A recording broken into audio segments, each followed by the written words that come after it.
Hello, what's up tonight, everyone? Fine Thursday to y'all. Good to see ya, good to see ya, good to see ya.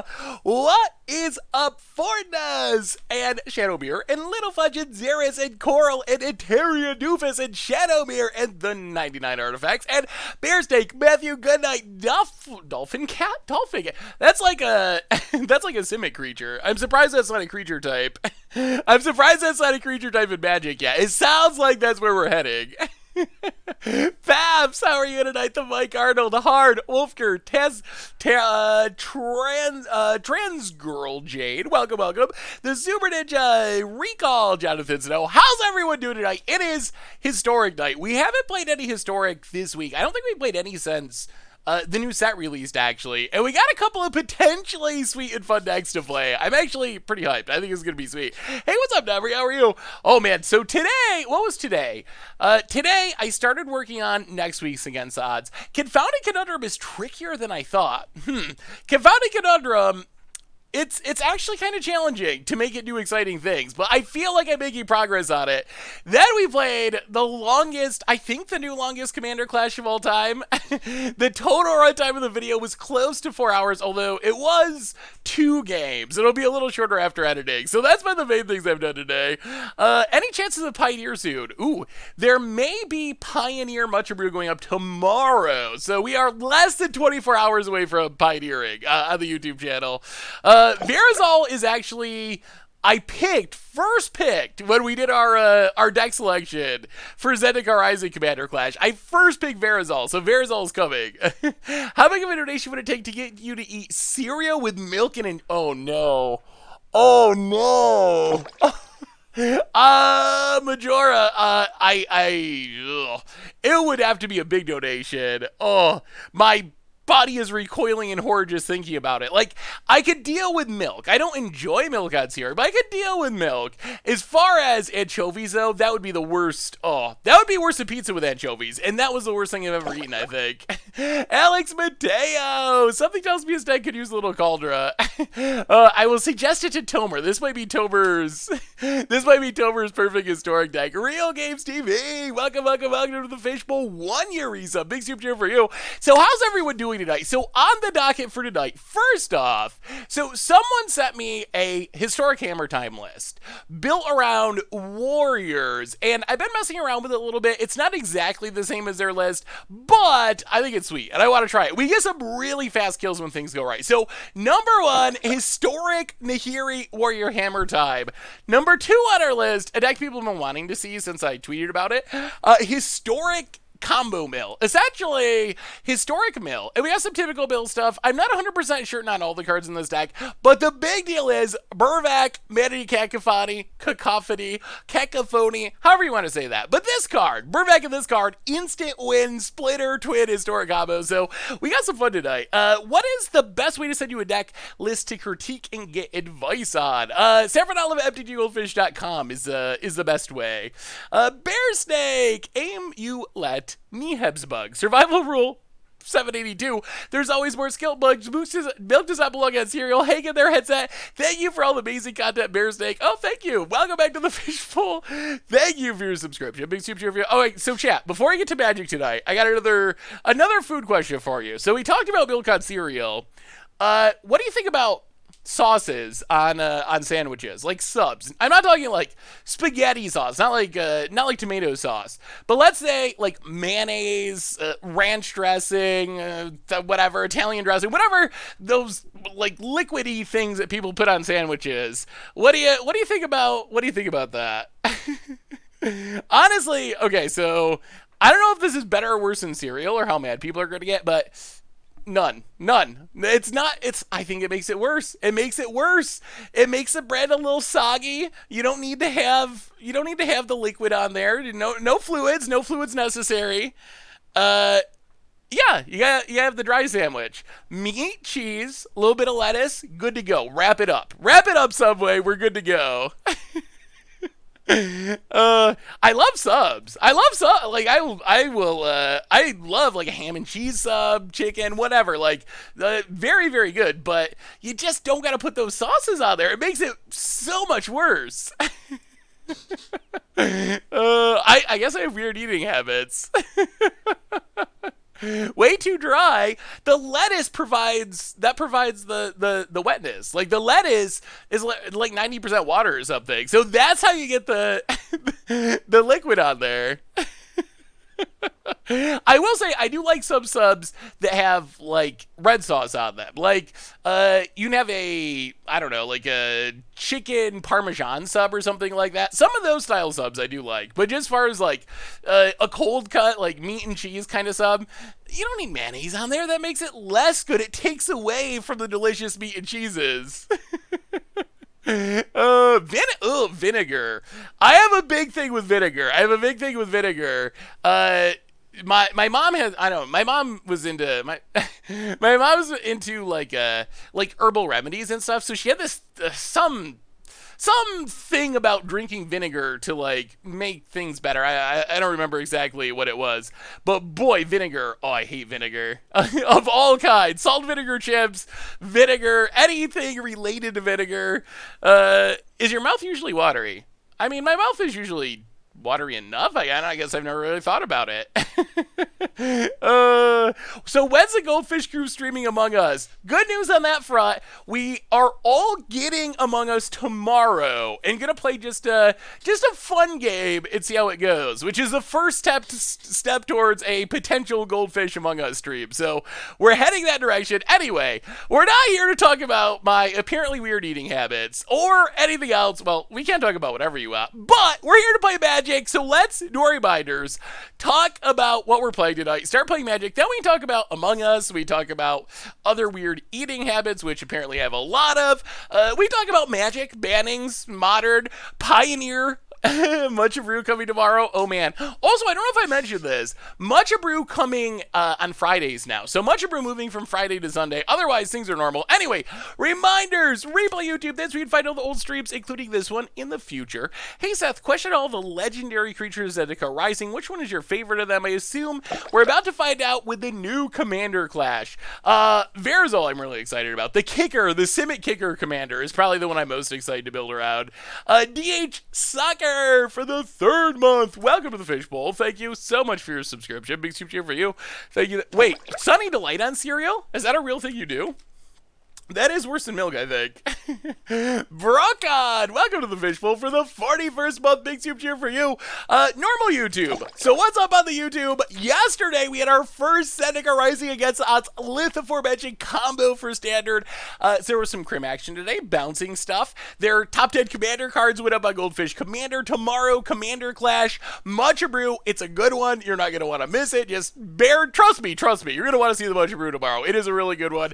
So tons of stuff on the YouTube. A reminder that our ever awesome sponsor tonight is Card Kingdom. And maybe you got to get some Magic cards. I guess Zendikar Rising still technically not officially released until tomorrow, but get in your pre-orders or your orders. They got you covered.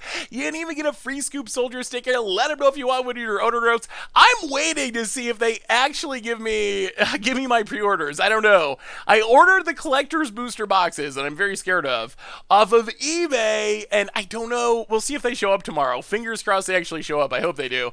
Otherwise, Discord is new and improved merch page. Has token teachers, playbats, get away to support the stream and the channel and the site. Donations, always appreciated, never required. $2 or more gets your message read on stream. Jesse Doyle, woot woot to you. Welcome back to the Fishbowl. Thank you for your subscription. Big super cheer for you. We tried some Camel Lock. It was really janky. I think we pulled it off once eventually, but it was very much an against the odds deck. Not something you can really play competitively, I don't think. Nalikilla, welcome to the Fishbowl. Thank you so much for your subscription. Big super for you. Thank you. Wish we were doing Modern HT again. Oh, don't worry. There's plenty of Modern coming up. So this is standard, right? No standard for us. Not until they announce the bannings, at least. We are historicing this evening. So deck number 1, we are playing Historic Warrior Nahiri Hammer Time. So you know I love Hammer Time. We've played Hammer Time in various formats several times. It's never been possible in Historic, though. So now it is thanks to Zendikar Rising. Colossus Hammer gives a creature +10/+10. That is what the deck is all about. That's what we're trying to do, is get this hammer on a creature really quickly. We have our first donation of the night coming in from Icy Doc. What new headset did you decide on? Oh, it's gonna be the same one, Icy Doc. I swear by this headset. I wouldn't know what to do. So I will be getting just a unbroken and new version of this headset. But I love this headset. I wouldn't want to go with anything else. So thank you so much for the donation. So idea of this deck is pretty simple. Colossus Hammer, that's our big equipment payoff. We also got a couple of Ember Cleaves. We got 4 Maul the Sky Claves, which has been pretty impressive. 1 Shadow Spear, so that's our equipment package. Then we have Nahiri. Nahiri is kind of the centerpiece of this deck. So Nahiri does everything we want to do. It digs for warriors and equipment. Our entire deck is warriors and equipment.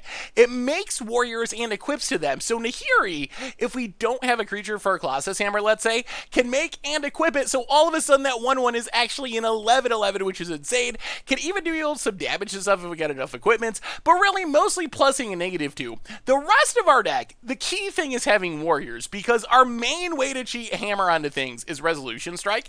Resolution Strike, it's like a weird pump spell for 1 mana, instant speed. The bigger deal is, if the creature we're pumping is a warrior, we can put equipment on it. So this opens up some ridiculously fast starts for the deck. Like, if we get our best draws, we can do something like turn 1 Fireblade Charger, 1 mana, warrior, that deals a bunch of damage, equal to its power when it dies. So turn 1 Fireblade Charger, turn 2 Colossus Hammer, Resolution Strike on the Fireblade Charger, hit you for 13. And then, if our opponent kills Fireblade Charger, they're going to die from the damage. We can also put out Grim Initiate, another 1-drop war. We have Core Blade Master, a double strike payoff, so 1-shot kill if we can get in. With our Colossus Hammer, Seasoned Hollow Blade, a warrior that's resilient to discard. And that's basically the idea of the deck. We are trying to get a hammer on something really quickly. Otherwise, Sejiri Shelter, good land that can protect our creatures. Shatter Soul Smashing, a land that destroys stuff. And that's basically the deck. We are all in. We got a Curious as well. Another warrior draws us some cards. Sideboard, removal, graveyard hate, and God's willing for more protection. And that's essentially the deck. So let's try it. Let's go hammering. I don't know how good it is. I do know that it can get some really fast kills when things go well. Whether or not it's like truly competitive, we'll have to see. We definitely got a lot of Modern coming up, though. For people asking Modern, we're playing Modern for Against Odds next week. We will be playing Modern on stream next week, so definitely doing a lot of Modern while we're waiting for the bannings in Standard to see what they say. Hey Seth, I feel like we've been dating a long time. Finally feel comfortable enough telling us the truth about your weird habits. Yeah, I definitely know. I know that my eating habits are weird, and I'm not really actually embarrassed by it. I'm just like, that's how it is. Oh boy. So many equipment, no creatures. Although, I guess we eventually get a creature from Castle Ardenvale. Hand doesn't feel great. I do like that we have the hammer. Like, if we draw a early drop, this hand could become very good. Ooh, that's super close. Chunky Bananas! Welcome to the Fishbowl. Thank you so much for your subscription. Big super for you. Modern meta's not too bad right now. I think Modern's in a much better place than it was a few months ago. Is there a confirmed BNR one day? I thought Wizards said they were watching for now. Little bit unclear exactly what that means. Yeah, we're going to keep it.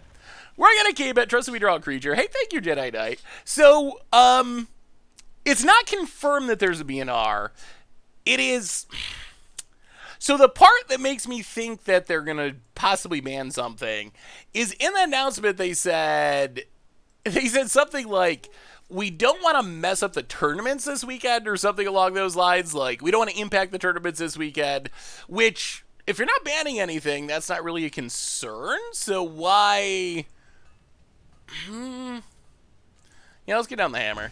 So why would you even say that if it wasn't a possibility? I think it's a possibility that they're going to see how the tournaments play out and look at more like data from Magic Online or whatever, Magic Arena, and go from there. So I think there's a chance of bannings. I think if nothing changes this weekend, bannings are probably likely. I don't think Wizards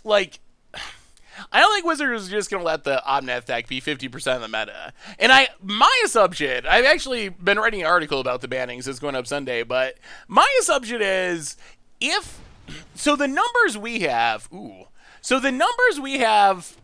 they don't look great, but they're not ridiculously bad. Like, if you look at the numbers we can see, it's like 50% of the meta, Omniath decks, less a little bit depending on the tournament. So it's obviously not great, but I assume that Wizards wouldn't take action based on those numbers. I would think that they must see some really bad numbers internally that we can't see. Like, maybe not many people are playing Arena. Maybe they're not selling many packs of Zendikar Rising. It's gotta be something like that. It's gotta be. Because I don't think they would make the changes this quickly just based on the public data that we have. There was a post on Reddit where someone tweeted BNR doesn't affect historic. Yeah, if something changes, the way they announce stuff, if something changes, I'm pretty sure it's just standard. Wow. All right, Stitcher suppliers for days, claim to fame milled. This deck's really good. Every time I play against this deck, I feel like I lose to it. I don't think I ever beat this deck. Well, Season Hollowblade isn't the worst. Little bit worse because our opponent has this. Yeah, Bloodchief's Thirst is such a huge, huge deal for this deck. Giving our opponent something that that our Arcanist can flash back really efficiently. Yeah, I think this deck is very good. I don't know if I ever beat this deck. I feel like I never beat it. I feel like the only time I beat it is if I have Graveyard Hate. And even then, they have like a bunch of Bedevils and Abrades to answer it, so it's still not like guaranteed. I have something like 80% positive matchup. Ooh, what are you playing? What are you playing that has such a positive matchup?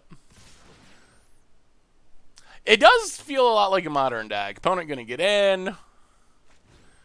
Well, we will discard a Colossal Hammer.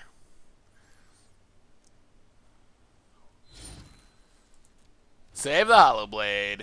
Take our beats. Down to 16.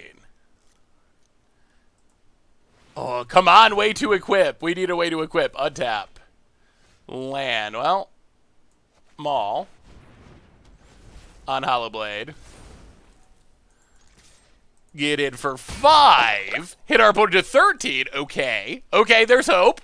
The Hollowblade is coming. Paps, welcome to the Fishbowl. Thank you so much for your subscription. Big soup for you.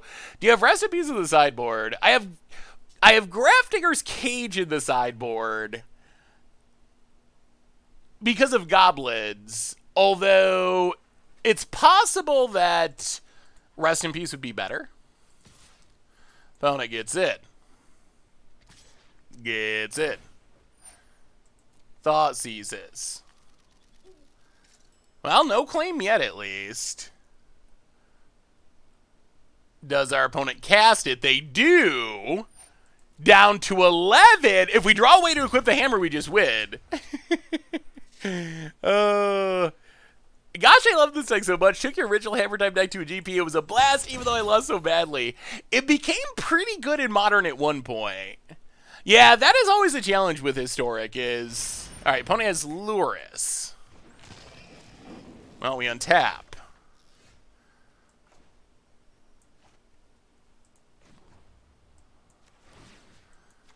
Equip Shadow Sphere. Hit ya. Alright, I mean, we're just going to try to ride this Hollowblade to victory. That's it. That's all of it. Can we ride the Hollowblade all the way? The only downside to this Luris is going to gain life, so it's going to be a 2-turn clock, but still. No, Mill is still on the list. Opponent sacks, draws some cards. Village Rites is also insane in this deck. Village Rites, I feel like, is the card that makes this deck work, really. Letter handing out 2 gift subs to Lalatrate and Diluted Fruitcake. Welcome to the Fishbowl. Thank you so much for your subscription. Big soup cheer for you. Thank you, thank you, thank you. Stitcher Supplier from the Graveyard.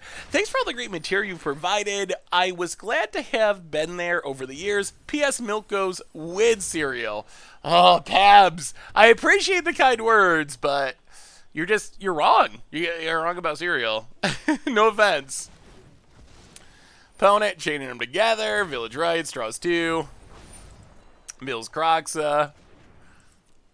Gets in.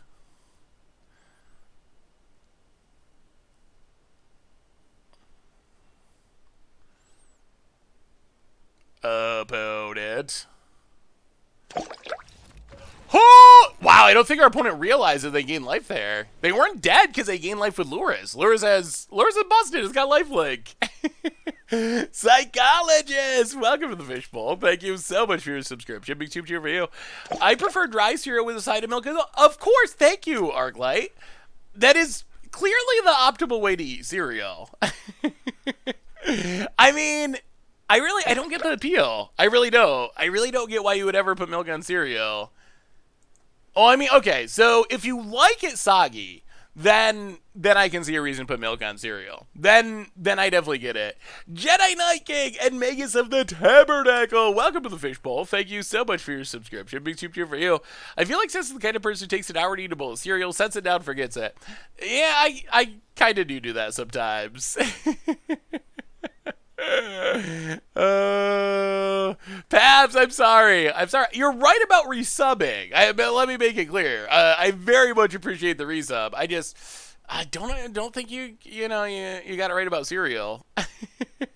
Hey, welcome, Clavizo. How are you? Yeah, same with me, Cocos. I usually lose to the Rakdos deck. Well, we bring in Grafdigger's Cage. We bring in 2 Flame Sweeps. We go down 1 Grim Initiate, a Nahiri, an Embercleave,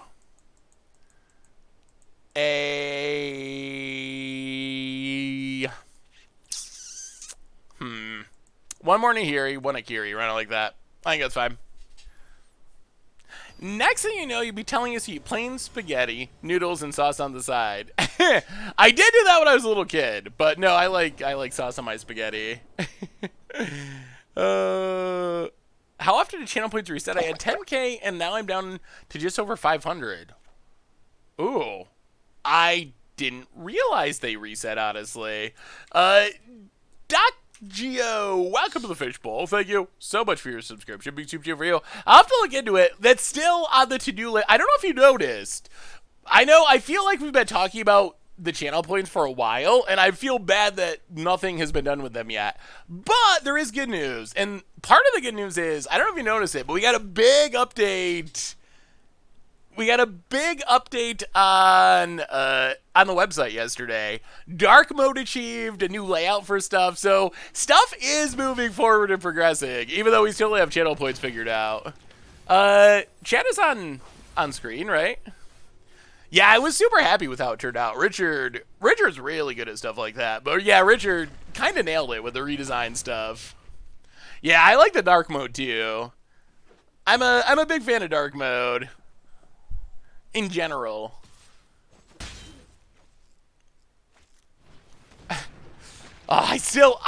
Personally, I still kind of hate that name on it. I'm still saying paper. I'm still a fan of just paper and digital or whatever. But tabletop is like the official term, so. But it still drives me crazy. I still say paper. Philberto, milk on cereal is the way to go. Also, milk should be poured from a bag, Canadian style. Philberto, so I gotta ask you. I mean, I've seen Canadian milk before. I'm from upstate New York, so it's not that far away from, like, Ontario or whatever. Isn't there a puncturing problem? I feel like that would be my concern with having my milk come in a bag. I feel like it'd be very easy for it to be punctured. Is that not actually... do you Canadians just have milk all over the place because your bags get punctured? Or is that not as big of a concern as it seems like? Because to me, it seems like that would happen all the time. Vote it. Thoughtseize. Taking all our good cards. Hitting us. We will draw Maltron. Not the best Tron. Especially when we're mana screwed. We put them... Oh! So you get a bag, and then you... That feels like it creates more dishes. The most important question, can you drink it straight out of the bag? Like, what's the point of having milk if you can't just grab the gallon and, like, drink it like a cave person? Can you drink it straight out of the bag? Found it, Stitcher Supplier. I guess that's true. It probably is less wasteful, which is good.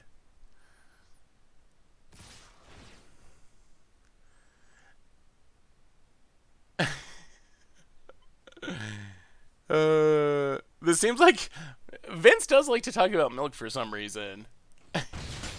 Phone hits us 15. Well, alright. We're still mana screwed, but Grafdigger's Cage does things. We are civilized, you drink milk from a glass. See, the problem is... so here's the two choices. So let's say I'm working on against the odds. I need some milk. I guess there's actually three options. Option one is I go out into my kitchen, I grab the gallon of milk, I drink it, then I go back to recording against odds. So that's option one. That's the path most often taken.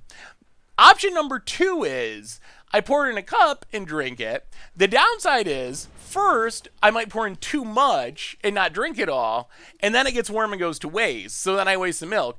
Secondly, and just as important, if you pour it in a cup, then eventually you have to wash that cup. So you save yourself a lot of dishwashing by avoiding the cup. The third option is the least environmentally friendly option, which is a problem. You use some sort of like throwaway cup, but then you're creating more garbage, which isn't ideal. So that loops me back around to to straight out of the gallon.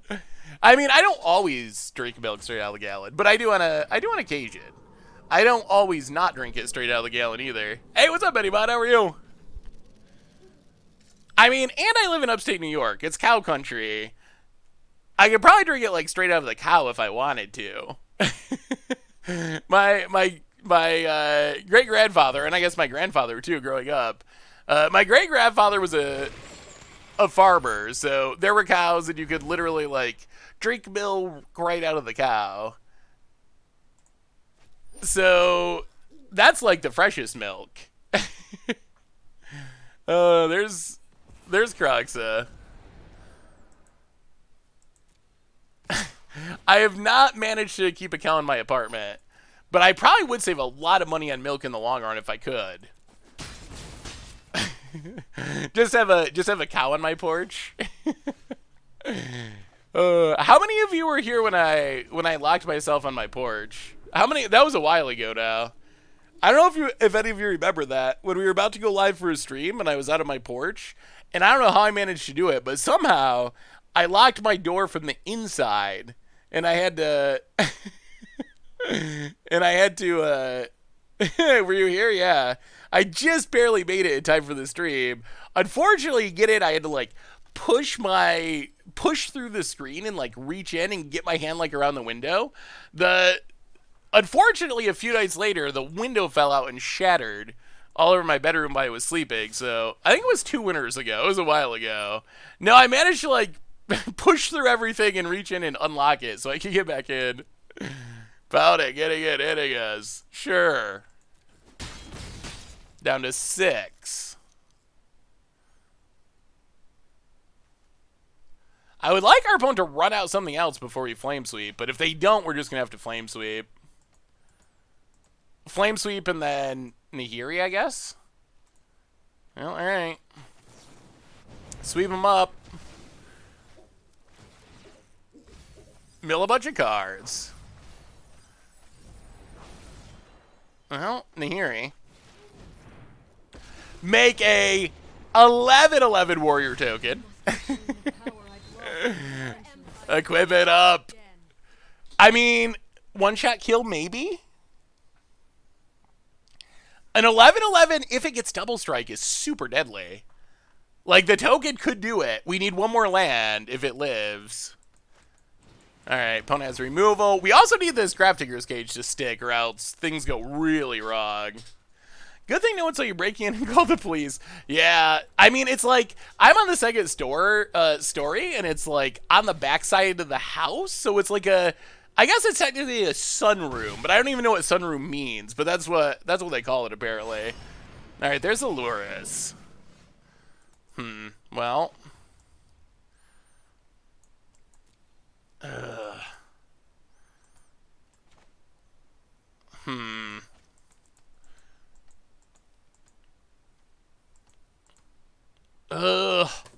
What do we do, chat? What do we do? We have two options. Option one, we make the warrior, hope it doesn't die. Option two is we can kill Luris. Nahiri goes to 1 after Dread Horde Arcanist hits it. Alright. Play Maul. Oh, I guess I didn't even need to do that. It's X2 the damage. Well, get rid of Luris. Play the land. Alright, alright, alright. Yeah, for some reason I was thinking Nahiri just to damage. I forgot about the X2-ness, basically. I mean, it's still okay, but not ideal. We probably maybe are... Oh my goodness. All the removal in the world. Alright, we need a creature to put our stuff on. We have another donation. Anchovies coming through and get creature, please. Or Nahiri, either one. Alright, more Grafdigger's cages. Ooh, where's our creatures? Anchovies with the $2 donation. Psst, Seth, I'm always watching you. I know it, Anchovies. Thank you. Yeah, Cage is very good against this deck. We're still running out of time. Like, they are going to kill us eventually. Opponent. I still have 3 cards in hand. Why are they looking at their graveyard? I feel like they're trying to Kroxa and don't realize that they can't. Ooh, alright. So he's in Hollow Blade. That's not bad. And... this leaves us dead to Acclaim the Firstborn, but we can't really do anything about that. Maul? Alright. No attacks. About it. What do you got? Are these Grafdigger's cages going to save us? Alright, Kroxa gets rid of our Embercleave.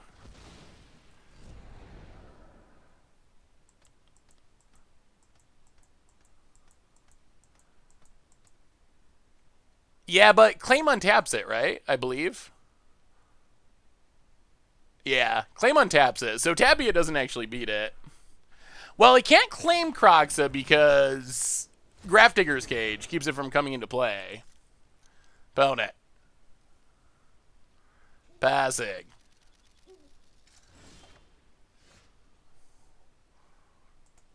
Well, Castle Ardenvale. Do we attack? I mean, I assume so. We gotta try to win.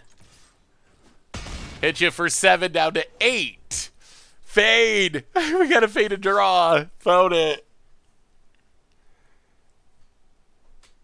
Life gain would be good. We could use it. Yeah, I mean, well, claim to fame. Yeah, I guess. Well, they can't fame except from the graveyard. And they can't graveyard because of Grafdigger's Cage. A 4th Kroxa would beat us. Opponent hits us. But right now, the Grafdigger's Cages are keeping us alive. Down to 2. Random bird spell like Stomp, I guess, gets us. We might get punished for... Ooh, Grim Initiate. Okay. I'll go to combat. Attack you. To 1.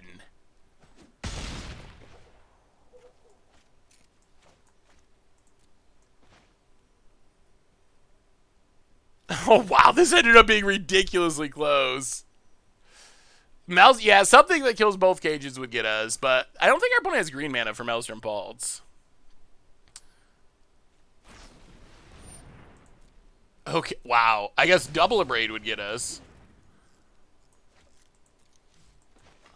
Grim Initiate. Pass the turn. Opponent. Opponent. Are the cages going to save us? I'm not worried about it dying. Claim to fame. I'm worried about it getting stolen because we can't beat that. Oh boy. Maybe our Grafdigger's Cages hold. Yeah, we can make a token. So we're not going to die to this Arcanist. At least directly. Wow. Okay, opponent drew multiple graveyard hate stuff. Oh, and that kills us. Wow. Wow. Wait, no, no, no. It doesn't kill. Well, it does kill us. Does it kill us?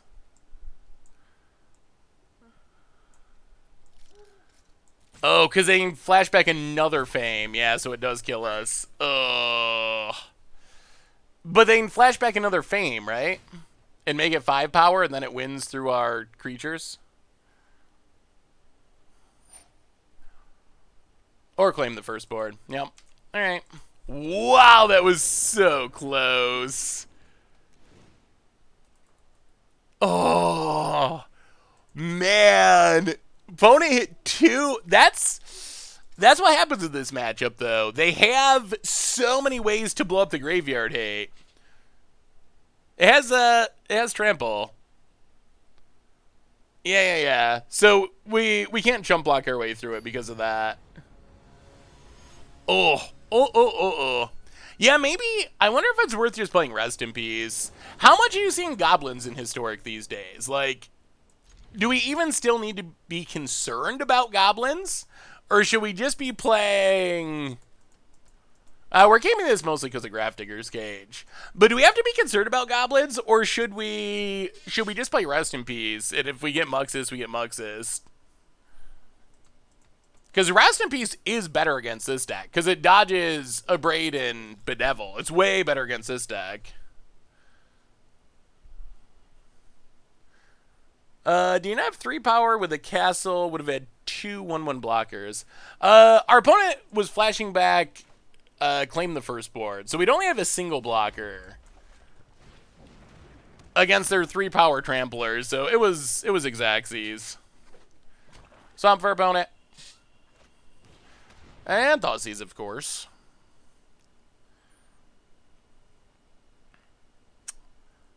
I wonder if we should just be splashing Thoughtseize.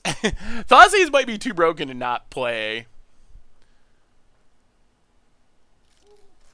I mean, the good news is I don't think that Feed the Swarm has really caught on yet. Wow, that's an interesting take.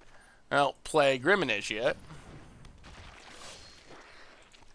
Tap land. Go.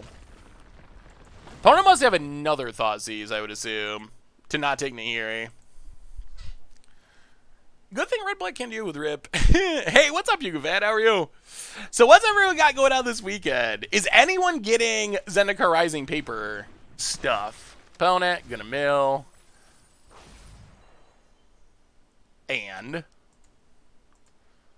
hammer equipping would be sweet. We haven't seen our Resolution Strike.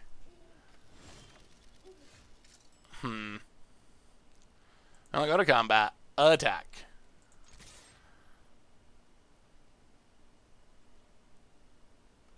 Opponent gonna chump.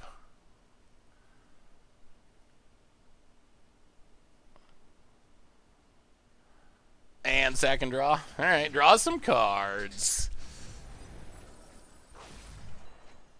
Yeah. Well, alright. Untap land. Blade Master. Go. Can we draw a way to equip our hammer with this game? Yeah, box for drafting is a good idea. Oh, yes, I'm hoping for an Omnath in my collector's boosters. That might actually be better than better than fetch lands at this point. I'm playing pre-release kit game, 2 boxes. Has anyone done the pre-release from home? Like, is that actually fun? I know that was an option the last couple of sets, but I don't know if I actually talked to anyone who like tried it. Wow, 2 Omnath. That's great value, Jade. I was high on Omnath too. Omnath was my number 2 card, I think, when we did our top 10. But I don't really speculate on cards. Probably would have been, how cheap was it when it came out? I wonder if it would have been worth trying to buy. Zendikar Rising, Omnath. Oh, yeah. Could have got it for like $10. That would have definitely been worth it. Would our opponent stop playing? Well, Sajiri Shelter. Go to combat. Attack you.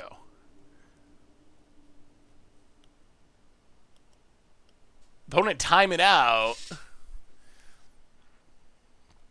Could Arcanus Hammer Time be a thing with Resolute? It could. So the main thing is Resolute needs warriors to be good. So we do need to make sure we keep a lot of warriors in the deck. That is, Resolution Strike only works with warriors. One thing I am interested in is, so initially, I wanted to, hey, thank you, Druid. Yeah, I think it looks really good as well. Initially, I wanted to be in, oh dear. Oh dear. All right. Well, there's the answer. Yeah, I think we're going to switch to Rest in Peace, honestly. And if we get Goblin, we get Goblin. But I'm tired of getting my sideboard cards blown out by Artifact Destruction. We'd have to go in a whole nother color. I mean, I think every deck that can cast Thoughtseize should probably play it because it's the best card in the format. But we would have to add a whole nother color mana to do it. No idea about the free packs that are read it till the day. Just claimed so many free packs. Oh yeah, it's cool that the codes still work for a while. But yeah, pretty much every set, play and then the set name will get you 3 free packs. Are you seeing many MDFCs played as you thought during preview season? All right, here's the Kroxa.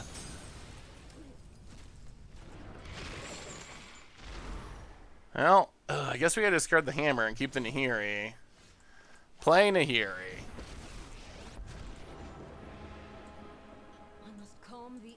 Take down Nahiri.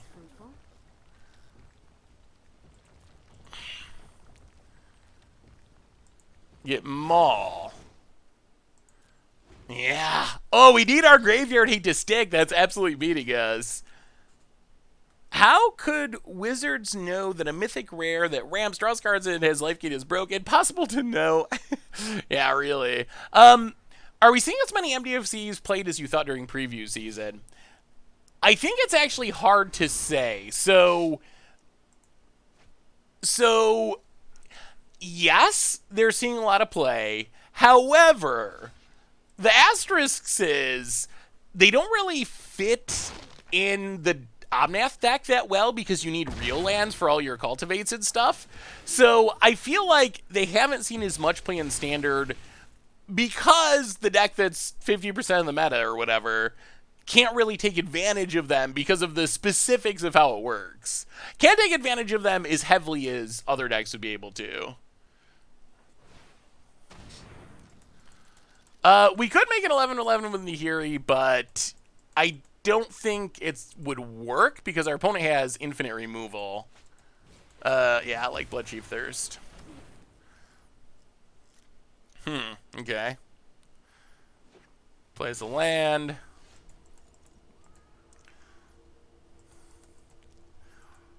Well, Maul. On the zombie. Play the land. Mega 1/1. Hit our opponent. Down to 12. But here comes Loris. There's a Kroxa. And our opponent's deck is just full of removal. Yeah, I mean, this deck is scoops to Graveyard Hate. But if they can kill the Graveyard Hate, they run you over. And they had the removal spell. That's why we're going to switch to Rest in Peace after this round, I think. This is still the first match. A long and grindy game for Hammer Time. Pulled an All Art Omnath Lotus Cobra. Wait, pulled an All Art Omnath Lotus Cobra and carried my first box as some small notable pulls, planning on building $100 budget with a Kiri. Kind of excited. Yeah, Tomer played in a Kiri deck for Commander Clash today, and I was very surprised by how good Akiri was. Like, I thought Akiri was good, but it was really good. Yeah, here comes the combos. Stitcher Supplier, mills cards for Luris. Well, didn't hit anything obviously deadly.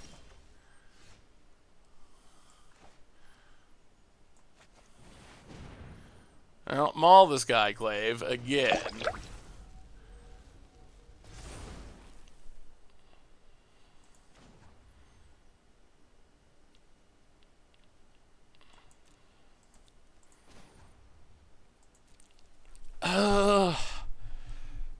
If we kill Loris, is there any way we win? I'm not sure there is. Nikados, welcome to the Fishbowl. Thank you so much for your subscription. Big soup cheer for you. Thank you, thank you, thank you. All right, I think what we do is go to combat, hit our opponent, down to 7.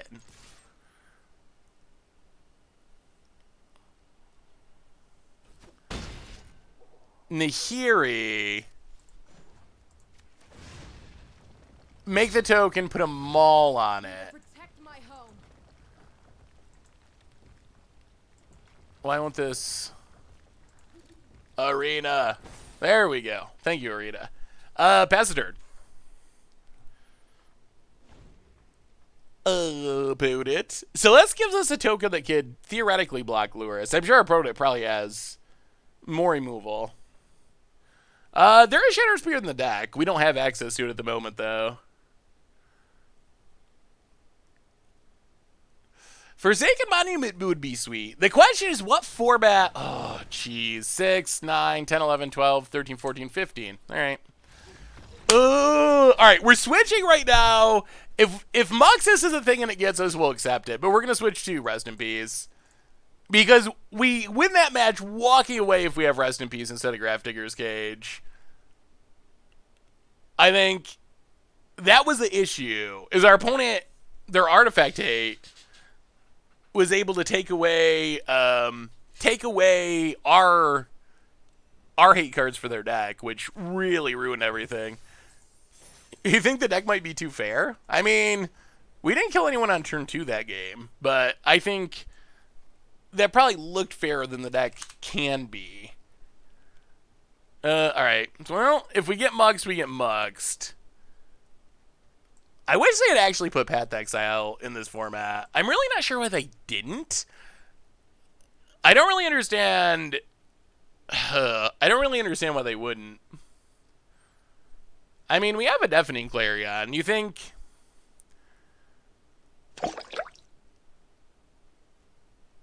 I like the instant speed aspect of it. Sondrak, welcome to the Fishbowl. And the other issue is Flame Sweep doesn't kill our stuff with a maul on it when Deafening Clarion does. So that's the other reason that I sort of, like, all of our creatures die to Deafening Clarion, even with Maul the Skyclaves or Embercleave. But Flame Sweep doesn't kill them. Sondarak, welcome to the Fishbowl. Thank you so much for your subscription. Big soup cheer for you. Thank you, thank you, thank you. All right, let's, we'll see. We can always switch it again later, but I think we're going to leave it like that for now.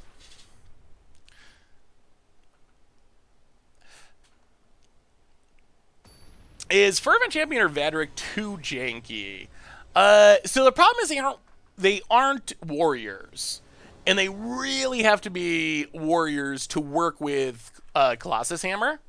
Or else they just don't work, basically. Because Resolution Strike only equips to warriors. On the draw, but this is fine. Nahiri can be good. We'll keep it. See what our opponent's doing. Opponent plays a lad.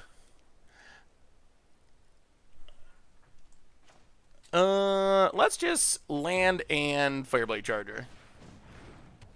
I mean, Historic is whatever Wizards wants it to be, right? I mean, we're getting like hundreds of Modern and Legacy cards dumped into the format, so I don't know. I think the ship's already sailed, in my opinion, is what I feel like.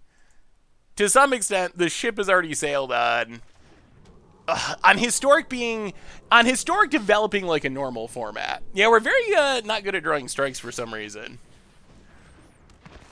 So I think that this is a format that's going to develop in a very managed way by Wizards, essentially.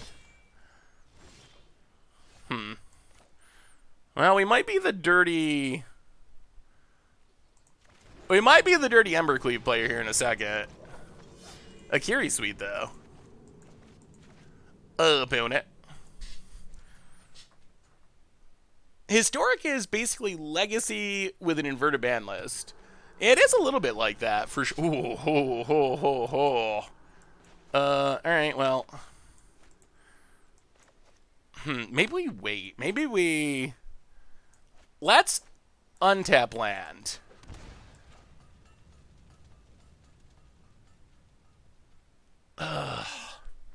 Next turn, okay, yeah, let's wait. Let's Blade Master. Get in with a Kiri. Hit our opponent. Pass the turn. Next turn, Embercleave and Shiniri Selter. That should be good. Yeah, we never draw them, but we do run them. Opponent passes. Hollow Blade. I'll go to combat. Attack you. And opponent. Wow. Okay. What is our opponent's deck trying to do? So Champion of the Flame, I think, is in the conversation. So the question is Champion of the Flame better than Seasoned Hollowblade? I think that's because really, I mean, I guess you could. I feel like we can't really trim many equipment. I feel like the equipment has to pretty much be there. If anything, I could see adding another Shadow Sphere. So I think we need that. We can't really cut our lands. Our lands got to be there. We could maybe trim back to like 2 or 3 Nahiris, but I think Nahiri is really good in this deck. And then we have our creatures in Resolute Strike, which is kind of the core of the deck. So the question is, what's better, Seasoned Hollowblade? Hey, what's up, Dogabith? How are you? What's better, Seasoned Hollowblade or Champion of Flame? And I honestly don't know. The upside of Seasoned Hollowblade is it's way better against removal. We even saw that in the last matchup, where opponent has, like, just infinite removal, flashing it back. Hollowblade stays alive. Hollowblade's really good against decks like that. On the other hand, Champion of Flames is super explosive. That's the upside. It dies to everything. It's incredibly fragile. It's easy to get blown out, but it gets really big and really tramply, and can win the game pretty quickly with equipment on it. So 2 of both. Yeah, I could see you playing a split. What's Blade Master do? Blade Master has double strike and gives all of our equipped warriors double strike. So it's one of our easiest ways to win super quickly, because all of our creatures are warriors. So anything with a hammer is a one-shot kill if we have Blade Master. Alright, trim a Nahiri. Trim a Grim Initiate. And an Akiri. And run it like that. Yeah, Danto Vanguard would be even better than Hollowblade. Hollowblade's like our bad but warrior-y version of... Oh, boy. We cannot find a way to equip these hammers, no matter how hard we try. But Shadow Sphere Fireblade Charger's something. Yeah, we'll keep it. Trust it will hit lands. Opponent plays 8 land. That's not a land. Well, land go. Poot it. We have just not drawn a way to put our hammer on things. We've had hammer starts. And that is... Oh, alright. Well, oh... So we got the Resolution Strike, but this time we're lacking the mana. Oh, we really need a land. We really need the land. We're so close. Lotus Cobra. Mana.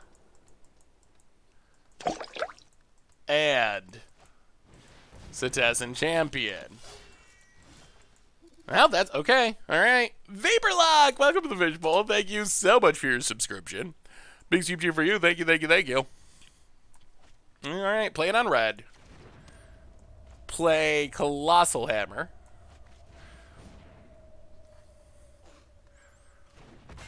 Go to combat. Attack.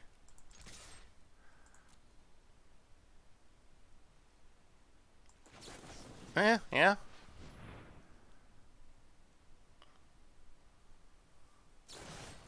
Whoa!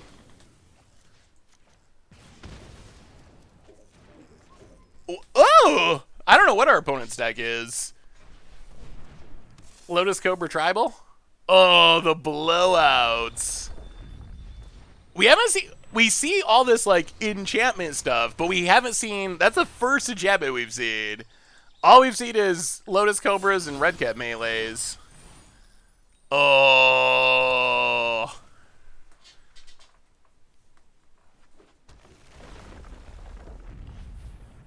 I mean, Lotus Cobra is busted. No doubt about it. It is a broken magic card.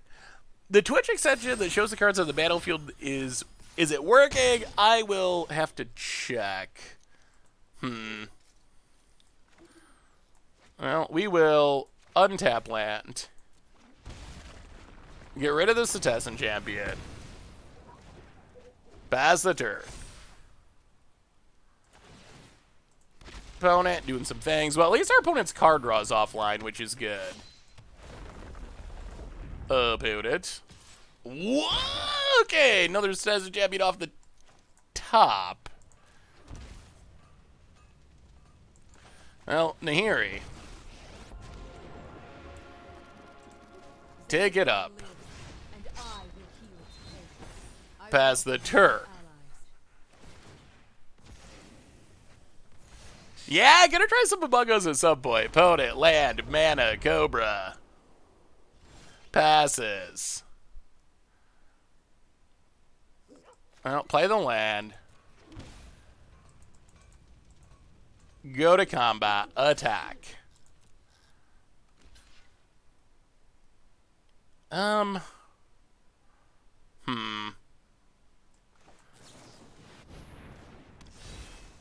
Cleave it.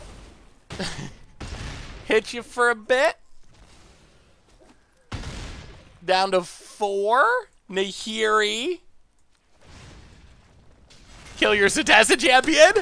There we go. This is more like what the deck can do. We're seeing Nahiri do things, and our opponent, their deck is weird. I feel like that deck does not have nearly enough. I mean, we didn't see enough enchantments to make it worth playing Cetizen Champion, but that's what the hammer can do. That is the hammer time. So yeah, gonna play with gonna try Among Us with the Goldfish crew tomorrow and see about maybe doing a stream or something in the future. So that's the plan. The hammer has officially dropped.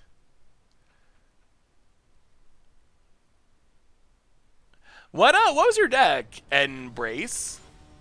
Like, what enchantments do you have? I saw a lot of Enchantment Matters stuff, but didn't see that many actual, like, enchantments. Oh, no land, no keep. Alright, this will keep. We will put a... And let's put Charger to the bottom. Well, What are we playing to the bottom? Akiri? Keeping Charger leaves us open to just drawing a hammer and going to town. Well, Fireblade Charger, go. Forest and Llanowar Elves. Well, tap land and attack. Opponent takes it, pass the turn. Come on, hammer! We need a hammer! More Llanowar Elves for our opponent. Elisor shot. Oh, so they're elves. All right. Opponent passing. I'll play the land. Go to combat. Attack. Opponent takes it. Blade Master. Go. Please don't draw a land. Let me see you think good. All right. Archdruid. So the Lord has arrived. Opponent.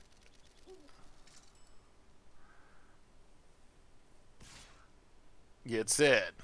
Well, this isn't exciting, but we will block Resolution Strike. More lands. Well, alright, play the land, play Nahiri. I am Zendikar's one. Everything is coming together. Take it down, take them all. There's all of our action. Pass the turn. Red-Black Zagras. I think something like that could be pretty good. I think Zagras has potential to be really powerful. We'll see what the format looks like once whatever happens next week happens. Presumably bannings. Aetherios Eerie Doom. Ooh. That is ooh, Morrowind. Alright. Growing Rights of Itlamok. Oh, opponent's going off. Off, off, off. So we're probably dead next turn. Resolution Strike. Well, we will.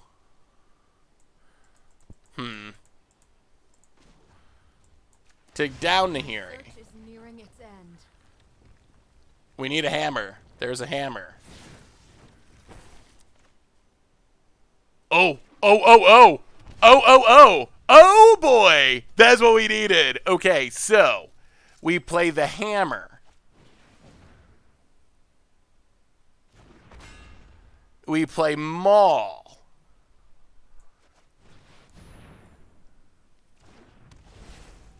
On Fireblade Charger. We go full control mode. Oh, please don't mess up, Arita. So attack. We gotta wait until blockers... Oh, please don't mess up. Okay, so no blocks. Move him over. Game. Oh, hammer. Okay, what do they have? Artifact hate? Okay, that doesn't matter. Sure, that's fine. That's the hammer time kill. That's a pretty good... That's not turn 2 or anything, but that's still pretty spectacular. Yeah.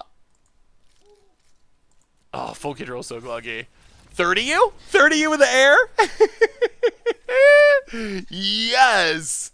I have an anime recommendation that is unlike any anime recommendation you've ever received. It's Skullface bookseller Honda-san. Main character is a skeleton that works in a bookstore and is also an author. All coworkers have masks such as animal faces. That sounds very interesting. That was good hammering. Helichrome and Joshko, welcome to Fishbowl. Stop. Hammer time. Welcome to Fishbowl. Thank you for your subscription. Big super cheer for you. Well, bring in the sweepers. Bring in the removal. Whoo! That was good hammering. That was real good hammering. I will say, one of the things I've learned most from this is Maul the Skyclave is really good. I think it's a really good card. I think it's a card that we'll end up seeing play in Standard and maybe in other formats as well. It's a lot more... The equip immediately makes it very powerful. And I think that that's going to mean it has potential to see play in a bunch of places. Well, all right. Let's see if we can do that again, because that was pretty good.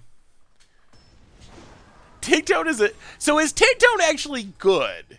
Tigtone has sponsored various podcasts and stuff in the past. I've never actually seen an episode of Tigtone. Is Tigtone actually... Ooh. Sam needs white mana. I think we mulligan. We don't have a sweeper. Yeah, alright, this will keep. We will put a Resolute Strike to the bottom. Well, this hand, Deafening Clarion, will hopefully be good. It's good if you're really high. Okay, I guess that describes a lot of Adult Swim shows, so... What's the best Adult Swim show, chat? I don't know if we've ever talked about best Adult Swim show. Alright, we really need this Deafening Clarion to be good, and then we might actually be able to start Shatter Skull smashing things. Venture Bros, Aqua Teen. I actually think Aqua Teen's overrated. I know, like, it's okay. And I know, yes, it has history. It has history. It's an important show in the history of Adult Swim. But, I mean, Rick and Morty's good. I like Rick and Morty a lot. Space Ghost is another classic. C-Lab is C-Lab and Home Movies are my favorite, like, early years Adult Swim shows. Well, kill y'all. Baz the Turd. Clan Caller. Well,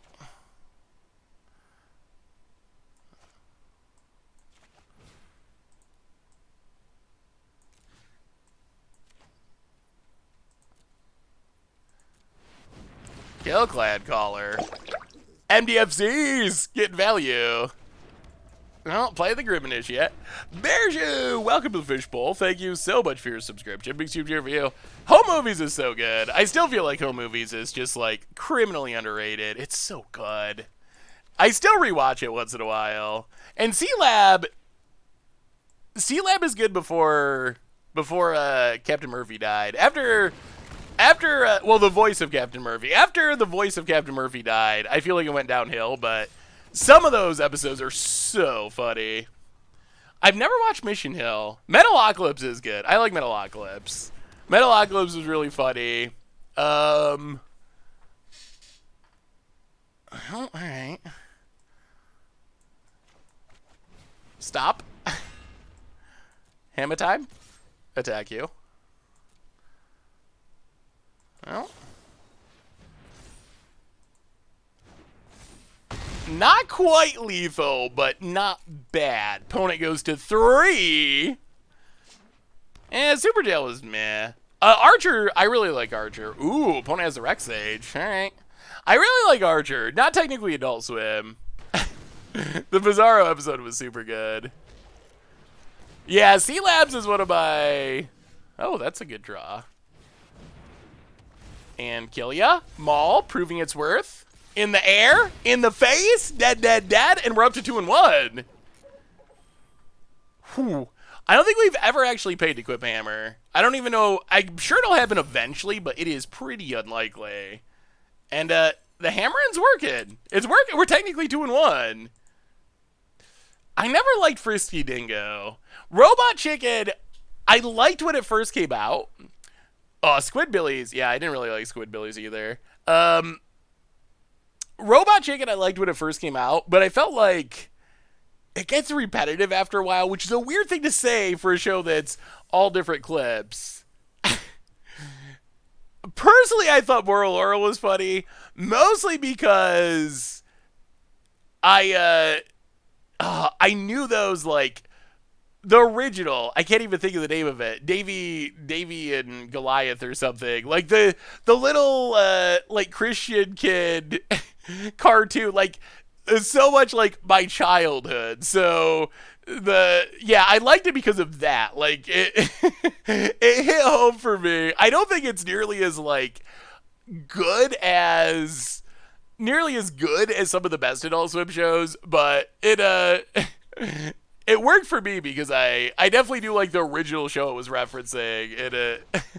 It made a lot of sense. Tim and Eric Awesome Show. Little bit too abstract. I think Tim and Eric Awesome Show to me feels like the epitome of an Adult Swim show that is built exclusively for people who are high. Like, I think if you're like super high and you watch it, you're probably like, whoa, like that's so crazy. But it's a little, I don't know. I feel like it was a little over the top and too abstract. I never watched Xavier Renegade Angel. One land, no hammer, no red mana. This is better. Well, this has a hammer too. All right, we'll keep this. We will put a Fireblade Charger to the bottom. And tap and go. Oh, so chat, I got to play MDFCs and Commander today. And I will say they are great. Great. I feel like I might have even underrated them when we were doing the top 10. So the deck I played today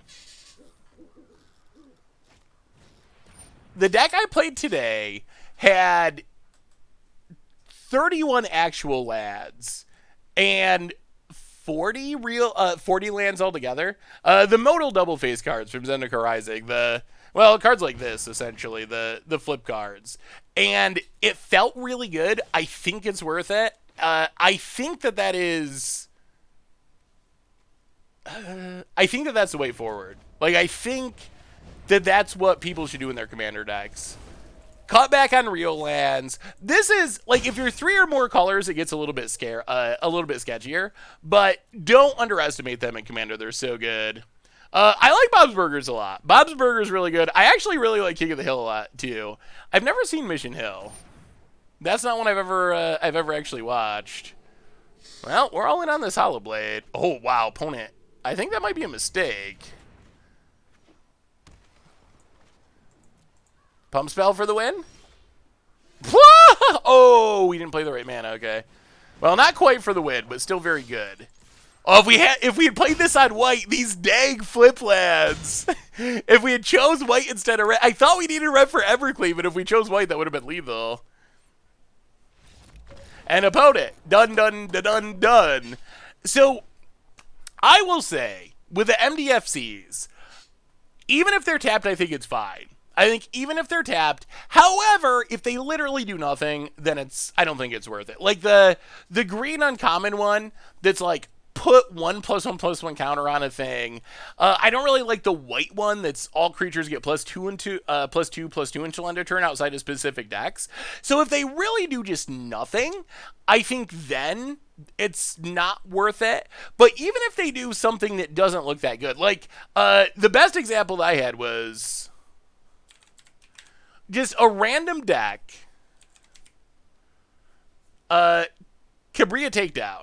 This is one that it doesn't look that insane. Like Cabria Takedown, it looks like a medium removal spell, not a super exciting removal spell.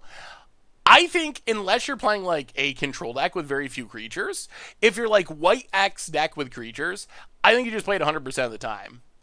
The only other exception is if you are heavily built around basic land synergies. Like if your primary plan is to get a Miri online and start reanimating stuff, then there is more of a cost. But I think even if you're playing a Miria and care about having planes, I still think it's worth it. I think they're that good.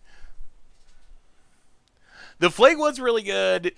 The +1/+1 is great in standard. I can see that especially in +1/+1 counter decks. Probably very strong.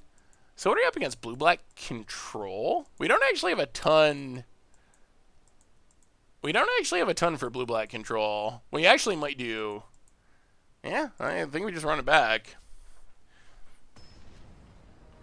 Yeah, Tangled Florahedron is very strong. Did you ever watch Dan Versus? I don't think so. Obviously, Futurama's really good. I don't think that's technically Adult Swim, although it was on Adult Swim for a bit. Yeah, we're going to mulligan this. No creatures.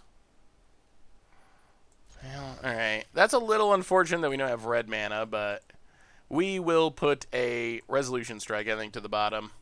Red mana, please. We are not running the Fling Land in this deck. Opponent starts with the Thoughtseize. Tags the 1-drop. Ooh. I'm surprised you didn't have the Fling Land as a cheeky what of yours, Eth. Maybe tapped is too much. Tapped is definitely a cost in this deck. This is a deck that does really want to try to kill people like turn 2 or turn 3. And having untapped lands is pretty essential for that. So it is a big cost. We already have the protection one. Could probably like sneak in. Oh, jeez. Could probably sneak it in as a one-of if we really wanted to, but I think in formats like Commander, 4 to 6 tap lands perfectly fine. Jeez. Have we drawn Sajiri Shelter 4 turns in a row? 3 turns in a row, just every turn? We're not White Weenie, Magic Gods. Oh, we're going to get Ashioked and lose. And I think in other formats, or Nissa and lose, that also works. Oh, Nissa. I forgot how much I loved Nissa. Oh, what an awkward draw. The most awkward draw. I guess we did get Thoughtseize twice, and Mulligan. I'm a Bulls fan, pretty excited for next year. We'll have a new VP, new GM, new coach, now just need to make some trades and draft well. Yeah, Donovan's a really good coach, and I think the Bulls are in pretty good position moving forward. Like, they kind of tore everything down, so I think give it a couple of years with Donovan, and I think you'll be in good shape. I'm intrigued by... Yeah, we might just... Yeah, we're just going to concede. There's no way we're getting back from this. I'm intrigued by... Did anyone hear anything about the Harden to the Sixers rumor? Someone said that in chat. I hadn't heard anything about it, but that would be something. I don't know. Someone in chat earlier was like, "What do you think about Harden maybe going to the Sixers?" And I was like, "I don't know. I hadn't heard that, so I didn't know if that was like an actual thing or if someone was just sharing random rumors." This is better. I mean, better until we get thought seized a million times, but still better. Opponent starts with the tap land. Seasoned Hollow Blade should be good against all of our opponent's removal, hopefully. Untap land, Hollow Blade. Go. Opponent, tap land. Are we getting thought seized? To the bottom, passes. Well, planes. Maul. On the Hollow Blade, 5-ya. The clock is on. That's our Nissa Assassin for the future. Pass the turn. Next turn we get to Nahiri. Yeah, next year it's gonna be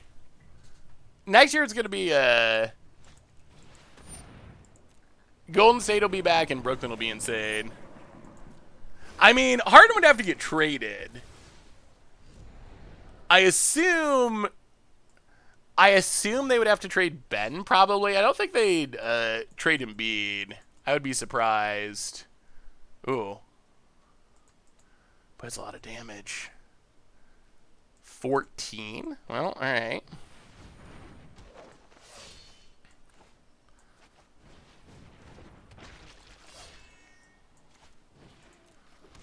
Run it out. 10-ya. Hollow Blade, double strike, down to 6, past the turn. All right, you got Extinction Event opponent? Cry of the Carnarium. All right.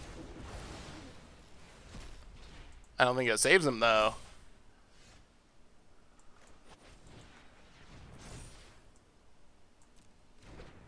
And dead. And this deck, it's working. It's working. Hammer time's a thing. Warrior hammer time. I think Simmons is better between him and Embiid. Embiid just can't stay healthy enough to lead a team long term. The problem is, D'Antoni with the Sixers would be very interesting. Unfortunately, the Sixers screwed up their front office and traded away all their assets. If they had just remained patient for another 2 years, they would be winning the NBA championship this year. They would be in such a better place. But they gave up on the process too early. Seriously. Yeah, the deck's working. The deck is very much working. So we tried Daggerbird a little bit ago. It's really rough. I think with Daggerbird we need to wait until we get Panharmonicon. That's the missing piece of the puzzle. Is we need Panharmonicon. Are we sure, buddies, Beasley? I mean, this is a good one. One of my favorite of the Goldfish shirts. This one and I like the classic Goldfish logo. But you can't go wrong with Blood Moon. Try to look into Midnight Gospel. Great show, should be on Netflix. Ooh, I am not at all familiar with Midnight Gospel. I will have to try and check it out. Fireblade Charger, go.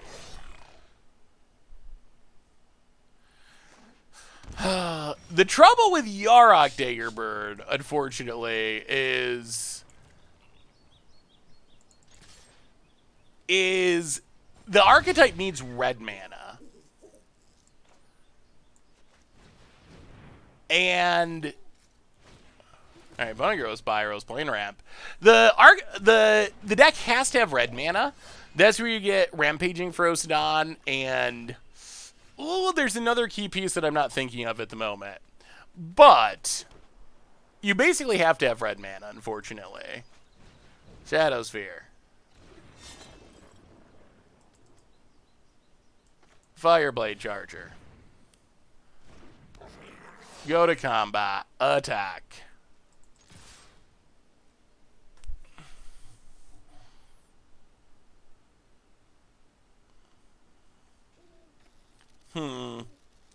Resolution Strike. Is it worth it? Opponent. Yeah, let's not. Let's not. Pass the turn. It's a little bit more damage. I'm not sure it's worth it, though. Maybe we should just go for it. What are the odds that you could get a thumbnail art set available on Goldfish? Would love to make them rotating backgrounds on my computer. I'd have to talk to Richard about it. I don't know if that would be possible or not, but I definitely check with him. There's a lot of them, so I don't know if everything... I don't know if they'd all be available, but maybe we could do... There's got to be something more we can do other than our current technique is I've just been having people email me. Opponent untaps. Well.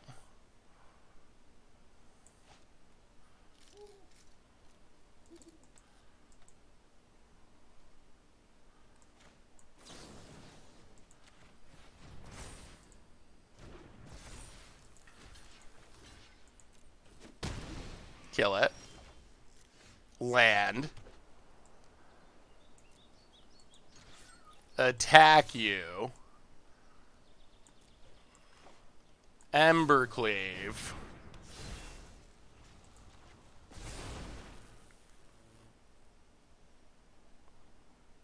Eight, 9, 10, 11, 12, 13, 14.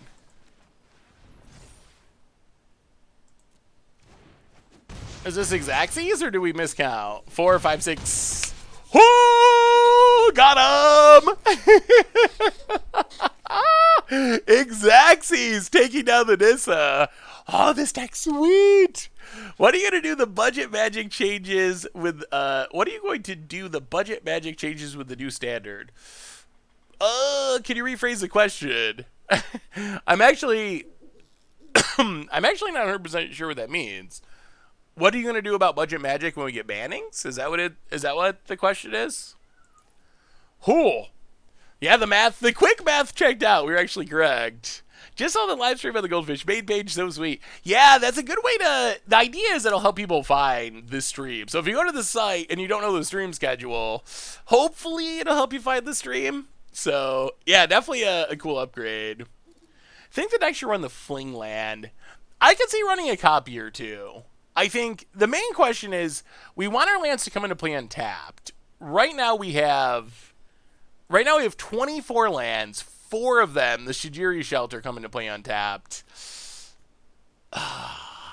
Is it worth cutting lands that come into play untapped? Or 4 of them come into play tapped. Is it worth cutting lands that come into play untapped to have Fling? I'm not sure. So Fling is sweet with Colossus Hammer. The downside is it's not that sweet with our other equipment. Usually we max out at like 5-ish power. So I don't know. It's close. It's super close.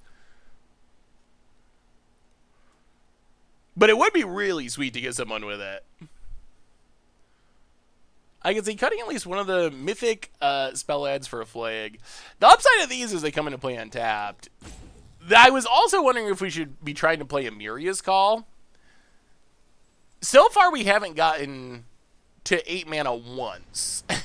we haven't ever been able to equip a Colossus Hammer without cheating it onto something. So I don't know if we would ever actually cast an Amiria's Call. It would be sweet if it happened.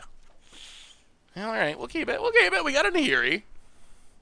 Sideboarding Fling could be interesting. Any consideration for the white bolt lad seems kind of free, honestly. Yeah, that's the one that I'm wondering about. The main issue is that I have never once equipped a Colossus Hammer, so I don't know if we'll ever actually cast Amiria's Call. I guess it'll probably happen eventually, and it is true that the cost is so low that maybe we should just do it anyway. The other thing is having too many monocolored sources. I feel like...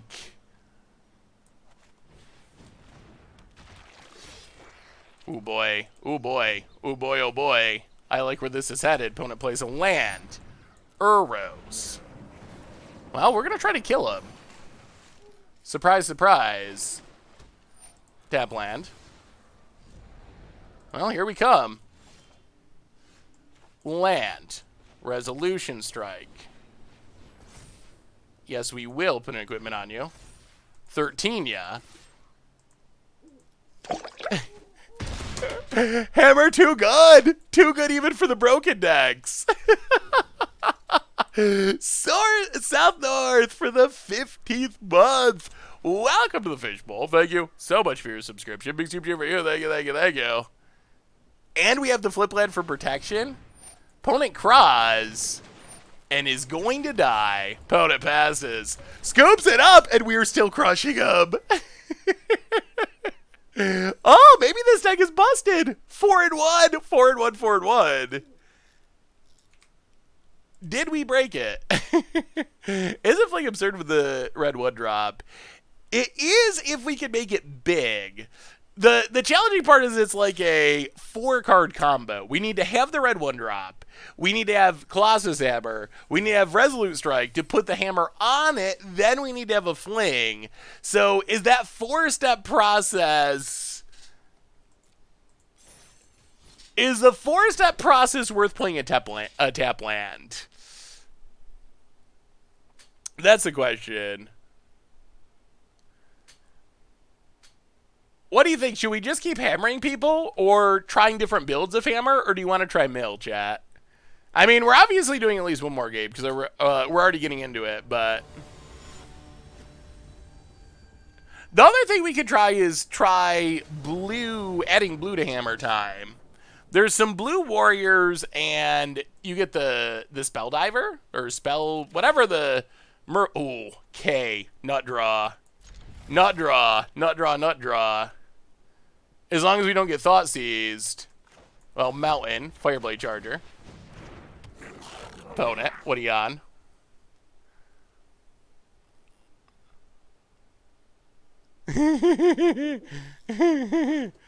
Tap land, I like it. Well, we will play this on white. We will play Colossus Hammer. And, yeah, I think we put you on you. Turn 2, 13-13. If you kill it, you take 13 more, and your go, opponent. Would you like to make your second land drop? Oh, please kill it. Fanatical Firebrand, sure.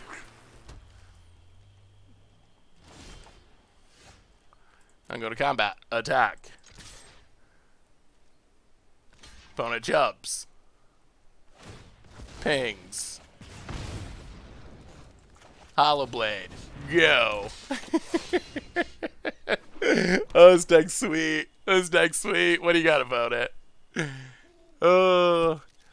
We can try some mill too. Freebooter. Opponent's just locked into infinite jump blocks though. Like they just have to block forever. Opponent takes a hammer. Sure. Blade Master. Add some double strike to the mix. Opponent jumps. We get back the hammer. Opponent goes to 4. Oh, this deck is super fun. Try splashing black for Dreadhorde Butcher and Village Rites. I think if I splash black, I would want Thoughtseize. I think Thoughtseize would be the big one. Although, Dreadhorde Butcher could be sweet too. The big thing is, it's got to be a warrior. That's the main thing. After this game, we'll look at the other warriors. We look at the other warriors and see. 80-card Yarion with all sorts of EDBs. Some Spice, Omneth, Uro. Lots of wins with Terror of the Peaks. Ooh. Yeah, Dex looks like it can do some crazy things for sure.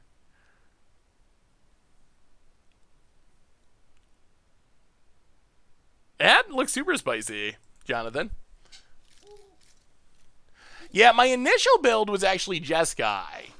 For the unblockable warrior, I didn't have Skydiver. But the Unblockable Warrior, and then I wasn't super impressed with the Unblockable Warrior.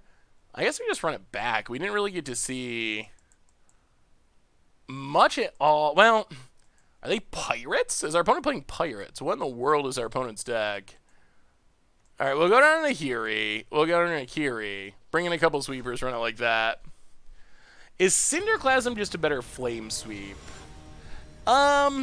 They're close. I don't know. They're very similar. I don't actually have super strong opinions on which one is better. Cinderclasm has the flexibility of picking up 1-drops for less mana. That might make it better. There's also the possibility that our creatures might not die. That's more Nahiris than we really want. Yeah, sure. Tap, land, go. That's a lot of Nahiris. Ooh, we need that sweeper. Opponent gets in, hits us. We'll look at it, and the Thoughtseize. We'll look at it after this game and look at it. See what other warriors there might be. Thanos is X-Man, right? Find the land. Blade Master. Pass the turn.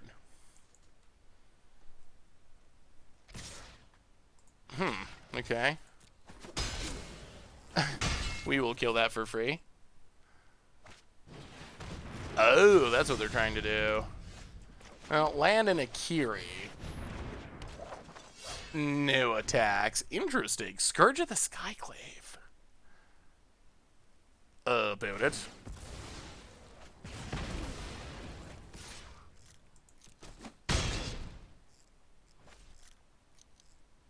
It's... Oh, no. Well, alright. Awkwardly, we're going to stay on defense with our Akiri. Opponent passes. Land. Nahiri. I will calm the royal and save all Zendikar's people. Take it up. No equip. We will No attacks. Pass the turn. Yeah, we have a Shadow Spear in our deck. There's a Resolution Strike.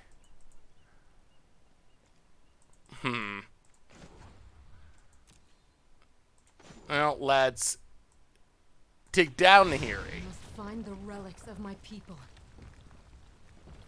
Take Colossus Hammer.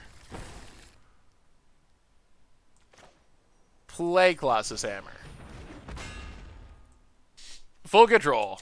Combat. Attack you. Draw a card. Resolution Strike. Akiri. And dead.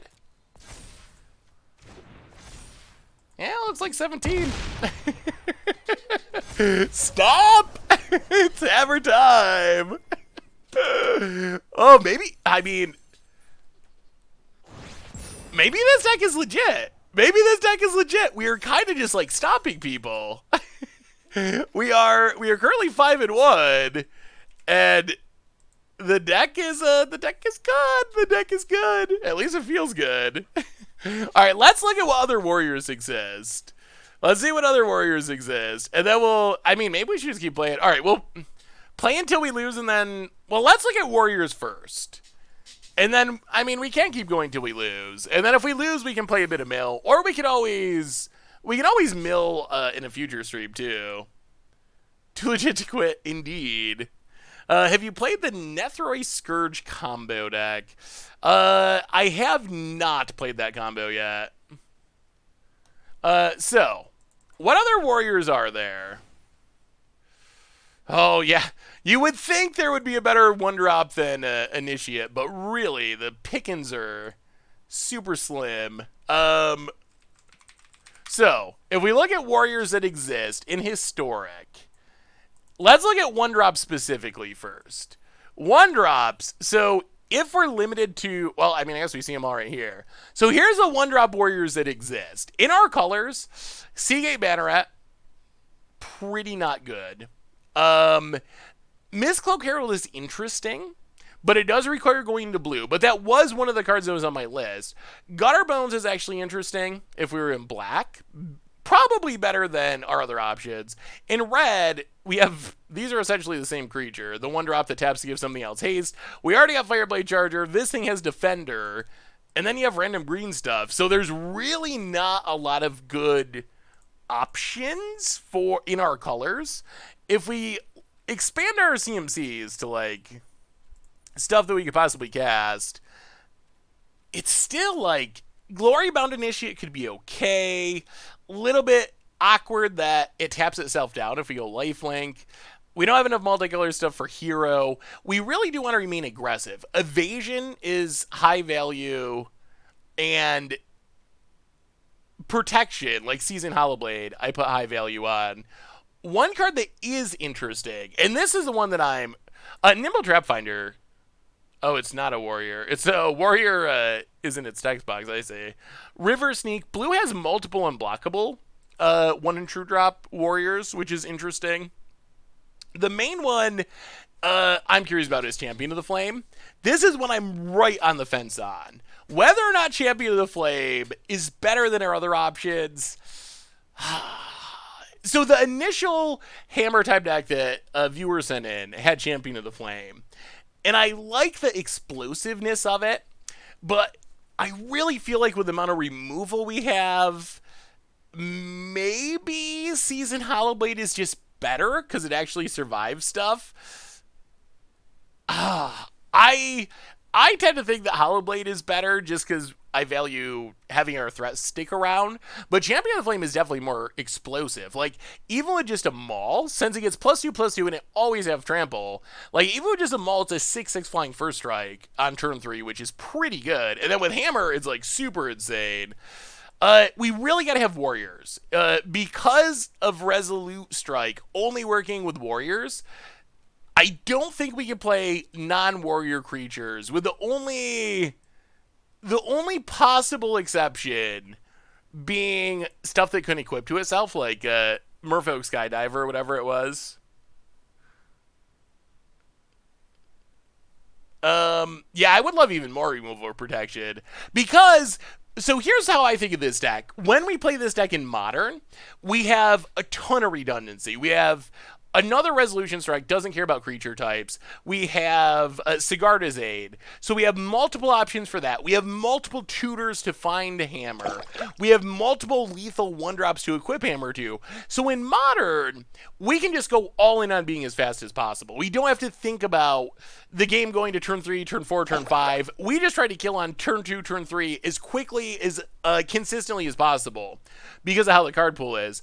Donos for the 32nd month and Gossocks for the 22nd month. Welcome to the Fishbowl. Thank you so much for your subscription. Big super for you. Thank you, thank you, thank you. Ooh, Dreadhorde Butcher is a warrior. Dreadhorde Butcher would actually be sweet in this deck. If we went to black, I would definitely consider Dreadhorde Butcher. I would definitely consider it. Yes, you could definitely play it now that we have Resolution Strike's a big deal, with Nahiri being a backup big deal. But yes, now it's possible in Pioneer as well. Although the Pioneer build would probably look a lot like this because they don't have the backup Resolute Strike. They don't have the modern versions. What is it? Thieving Skydiver? This is the other card that's interesting. So downside is would have to put us into blue. Downside is it's not a warrior, so it doesn't work with Resolution Strike. Upside is it can put a hammer on itself for 3 mana. So turn 1 hammer, turn 2 whatever, turn 3 Skydiver, kick it, gain control of our own Colossus Hammer, put it on the Skydiver. It does lose flying, but still, we end up with what? A 12/11 on turn 3, which is not bad. I really like Nahiri in this deck. I do. I feel like Nahiri... What do you think, Chat? How's Nahiri been? Like, has Nahiri been good enough for the deck? I have felt like it has been. I don't think it's, like, absolutely absurd, but I think it is good enough. I do think you could Probably not have to play all 4 copies. You could go down a little bit on Nahiri's, but the token is a good chump blocker. It is a backup way that we can equip a hammer. We can equip it for free to the Nahiri token. But I could see going down to like 2-ish. I'm also a little bit... I could see going 2 or 3.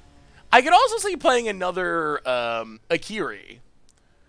With 2, we don't draw it that often, and it is pretty good when we draw it. But again, it's also a little on the slow side. Alright, sure. No equipment, but we got a curve. Oh, it's our nemesis. This is the deck that we can't beat. We have our rest in pieces now. Maybe our sideboard rest in pieces will change the equation. Yeah, I considered Winota. Winota could be interesting. We'd have to maybe vary our warriors a little bit. I think our only human right now is Seasoned Hollowblade. So we would probably have to find another human warrior. But if we did that, then it would work. Let's see. Yeah, let's just play Shelter. Play off curve, that's fine. Pass the turn. Oh yeah, Winota's banned. I guess we'd have to do that in Standard. You could do something like this in Standard. The problem is we're missing...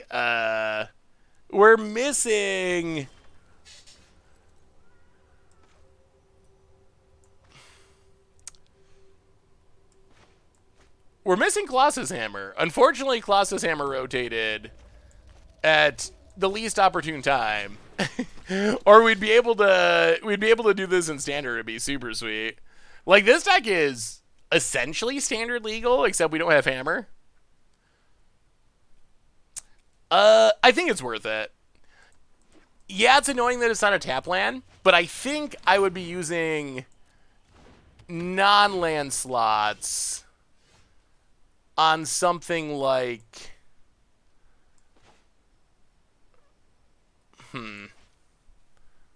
Awkward. So there's a Pyromancer.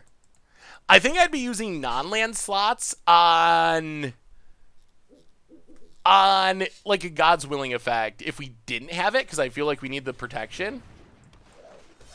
So I think it is worth it. Well, get in with the Hollowblade. Hit ya. Down to 17, but this is where our opponent's deck gets crazy. This deck is like my nemesis. I just never beat this deck. Ooh, they got blue mana. Interesting. Is there a non-hammer equipment deck? All right, opponent. Seagate Stormcaller.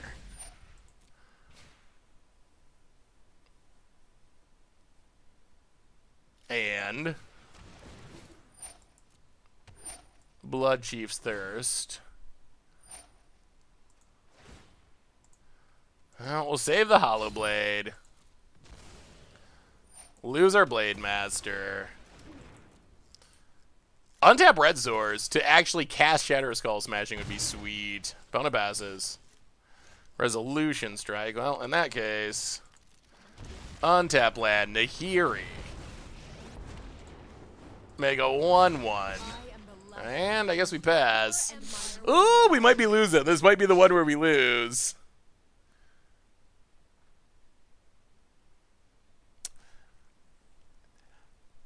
So I kind of personally feel like the Fling plan,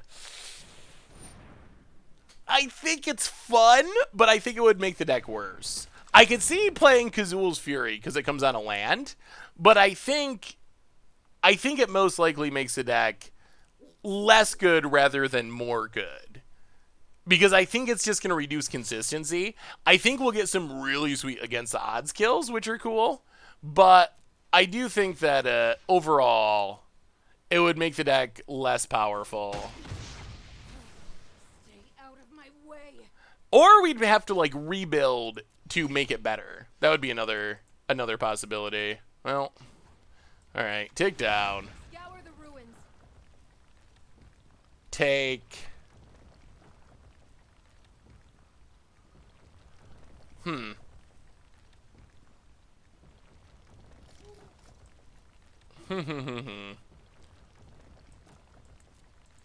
Are we just going Maul Jank out?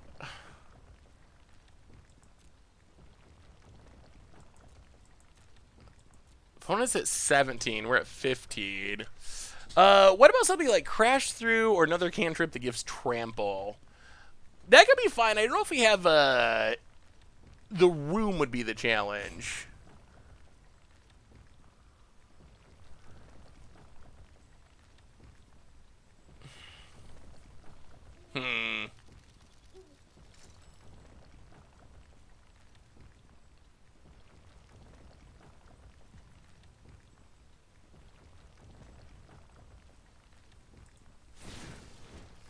Alright, let's take Shadow Sphere.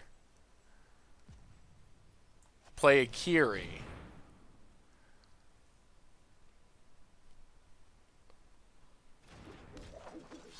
Play Shadow Sphere. Oh, that's close. I'm actually not sure if it's better. It might be better to just try to jank our opponent out. Oh, they have it. Crud. Yeah. Well, that was an ambitious attack, and we got amply punished for it. Well, yeah. Kill a token. Peasanterd. Arcane adaptation. Wait, what are we arcane adaptationing?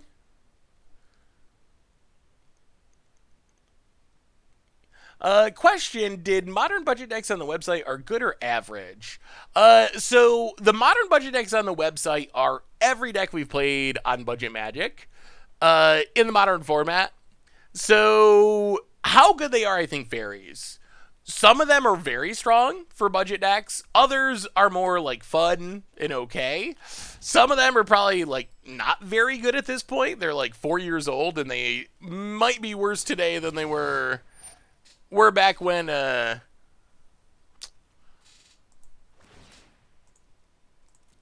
we played them. So, but yeah, that's everything on there. Well, all right, opponent. Please don't kill our Akiri. Dreadhorde Arcanist joins the mix. And wow, flout attack. All right, so we will kill a young pyromancer. Perhaps I was too harsh. Equip Shadow Sphere.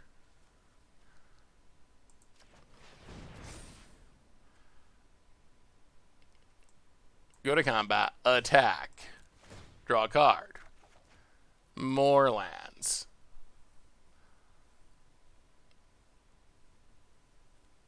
Opponent blocks. And blocks.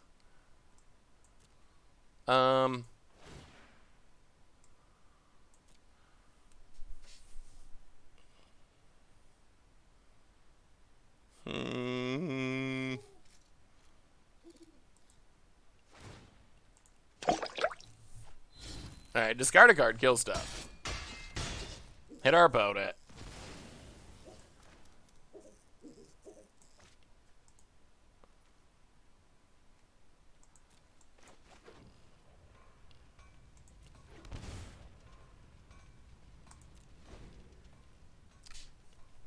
Peasanterd.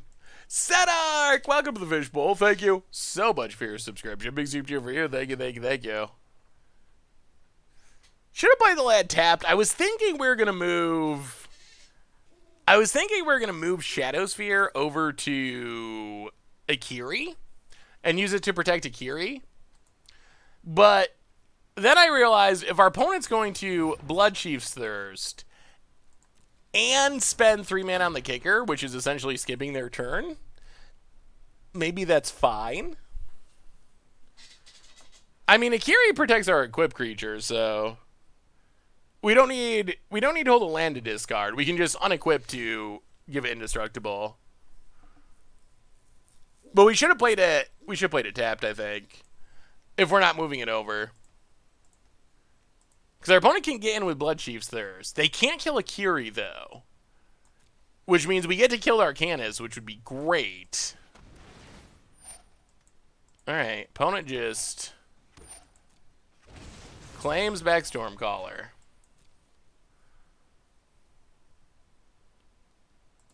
Oh, jeez. Oh, this Village Rights is insane. Whoa! Whoa, whoa, whoa, whoa, whoa! Alright, where's our resident base? I would love to see a mini-series of mega update videos on all the budget decks, discussing each deck in a minute. Is it still playable? Did some pieces get more expensive? Are there new, cheap, better alternative cards? That could be a cool idea. It might take multiple videos because we've played a lot of budget decks, but I think that could definitely be sweet. I like that idea. Jishmore, welcome to the Fishbowl. Thank you so much for your subscription. Big super for you. Thank you, thank you, thank you. Bonnet, land, passes. I'll maul this guy, Clave.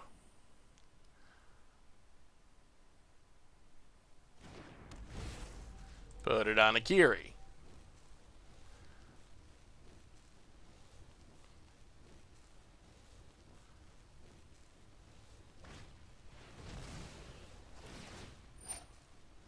Wow. All right. And that should be game. Huh. All right, so opponent's got some interesting things happening. Yeah, all right, on to sideboarding. Not going to show our opponent anything else. Huh. Ha ha ha ha. Is new standard even worth playing? That's a tough question to answer. So I would say yes, but I wouldn't go crazy until we see what the bannings are.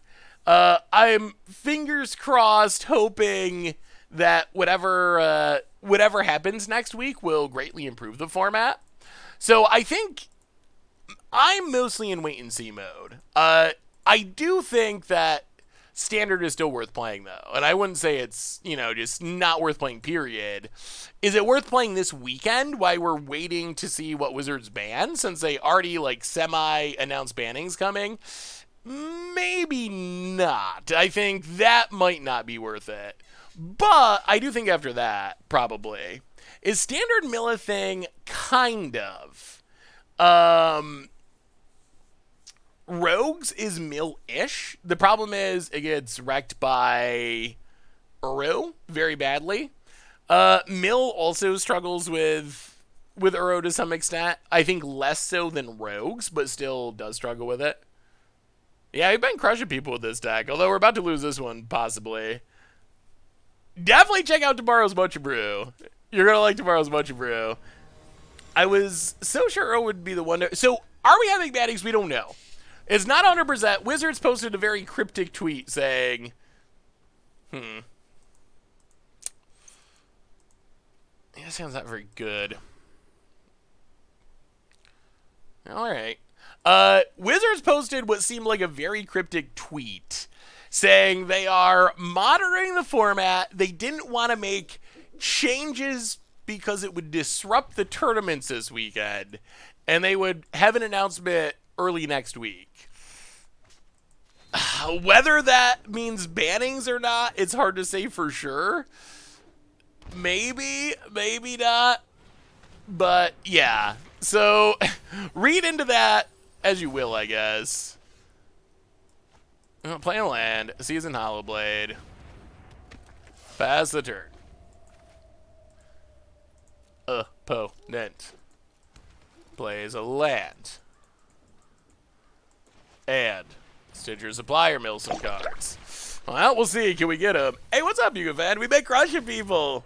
Goat is truth. Welcome to the Fishbowl. Thank you so much for your subscription. Big super for you. Thank you, thank you, thank you. About it. Archfiend's Vessel joins the mix. We would love a rest in peace. Opponent gets in. No blocks. Down to 19. Well. Maul. On Hollowblade. Hit you for 5. Down to 13 past the turn. Opponent. I mean, they could not announce anything. I think it depends a little bit on what happens this weekend and what the data in play numbers and stuff on Arena show. Ooh. Oh, that's real bad. Wow. Opponent's deck is something I've never seen before. I mean, it's similar to decks we've played before, but it's splashing blue and playing a lot of weird cards that are not typically in the deck. Triflin, welcome to the Fishbowl. Thank you so much for your subscription. Big super cheer for you. Thank you, thank you, thank you. Boto gets in.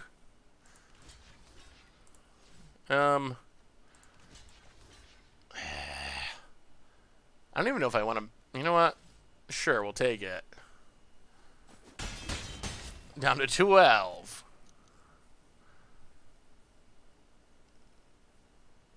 Does our opponent have more? Oh, Sack Stitcher Supplier. Village Rites is so good.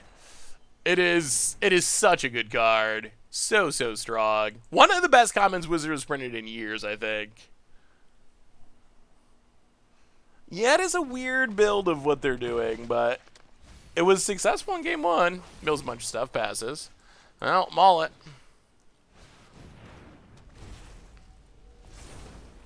Get in, attack for 6. Can we get a creature to stay alive? We can win next turn if our creature lives. Opponent, land number 3. Maul number 2 is 10. Even through the life link. Do Magic tournaments use tools like Cardboard Live or not? They have started to use them more and more. So if they're on Arena, most of them do these days. That's kind of been a cool development in the last year or so. Stitcher Supplier. Mills. Oh yeah, I'm not saying it should be broken or anything. It's just, very, very... Ooh. It's very, very strong. Well, I think we got to play it safe. Go to combat attack. I think we do not go for the win here.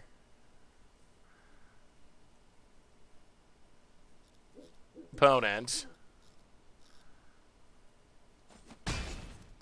Yup. Drops to 4. Sacred Foundry tapped. Pass the turn. Opponent taps. Leave up our land protection. What do you think of the new Omnath Commander? I think it's probably very good. I think, especially for being a 4-color commander, which we don't have many of, I think it'll see a lot of play just because of that. But I think it's pretty strong. It draws a card when it comes into play. Great. Ramping is great. Life gain is not something that's super exciting, but I like to have at least a couple incidental life gain spells. So it kind of fills that role.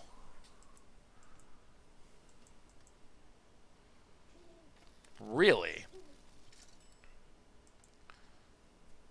Well, I guess I got us. Ouch. Alright.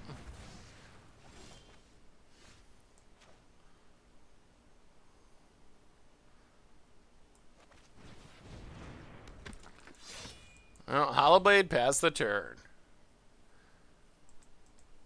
I think we're just short, though. Oh, Witch's Vengeance! There were not many cards that our opponent could possibly have in their deck that would have saved them there. That happens to be exactly one of them. Opponent gets in.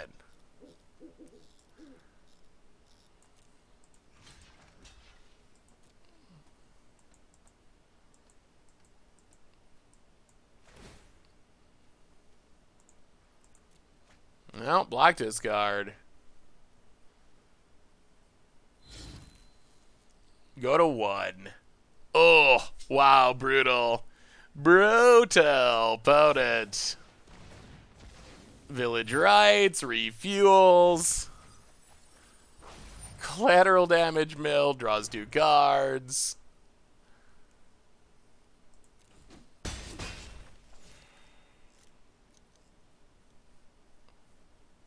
Oh, that Witch's Vengeance. Oh. Well, alright. Yeah, I mean, fair enough. Sure. Well, that was interesting. Oh, man. Well, I think our deck's busted. But even busted decks don't win 100% of the time. So I guess we'll have to settle. Both of our losses came to essentially the same deck. I feel like the rested pieces in our sideboard will go a long way towards helping once we draw them. Our first game, if we had rested piece in our sideboard, I think we win it going away. The second game, opponent had some weirdness, but it worked out. Some interesting cards. One drop tribal, eh?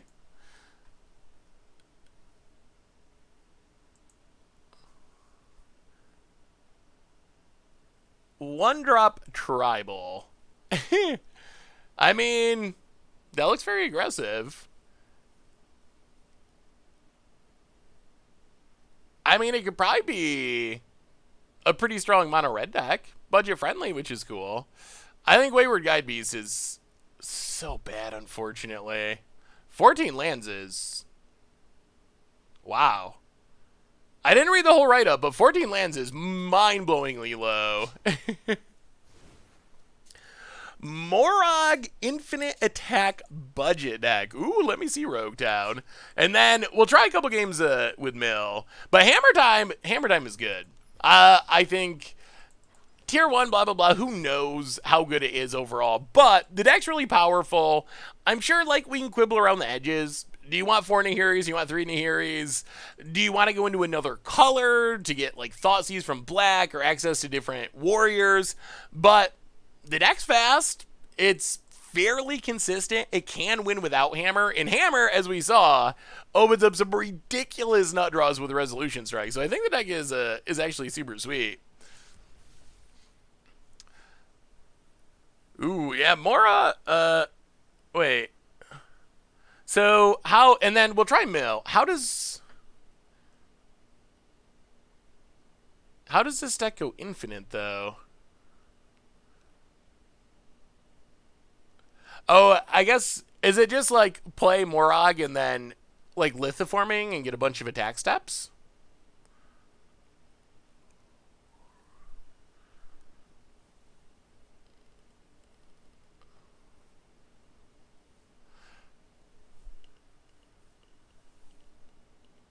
Anyway, put a basic land. Whenever a land enters a battlefield under your control, if it's your main phase, there's an initial combat phase after that phase. At the beginning of that combat, untap all your creatures.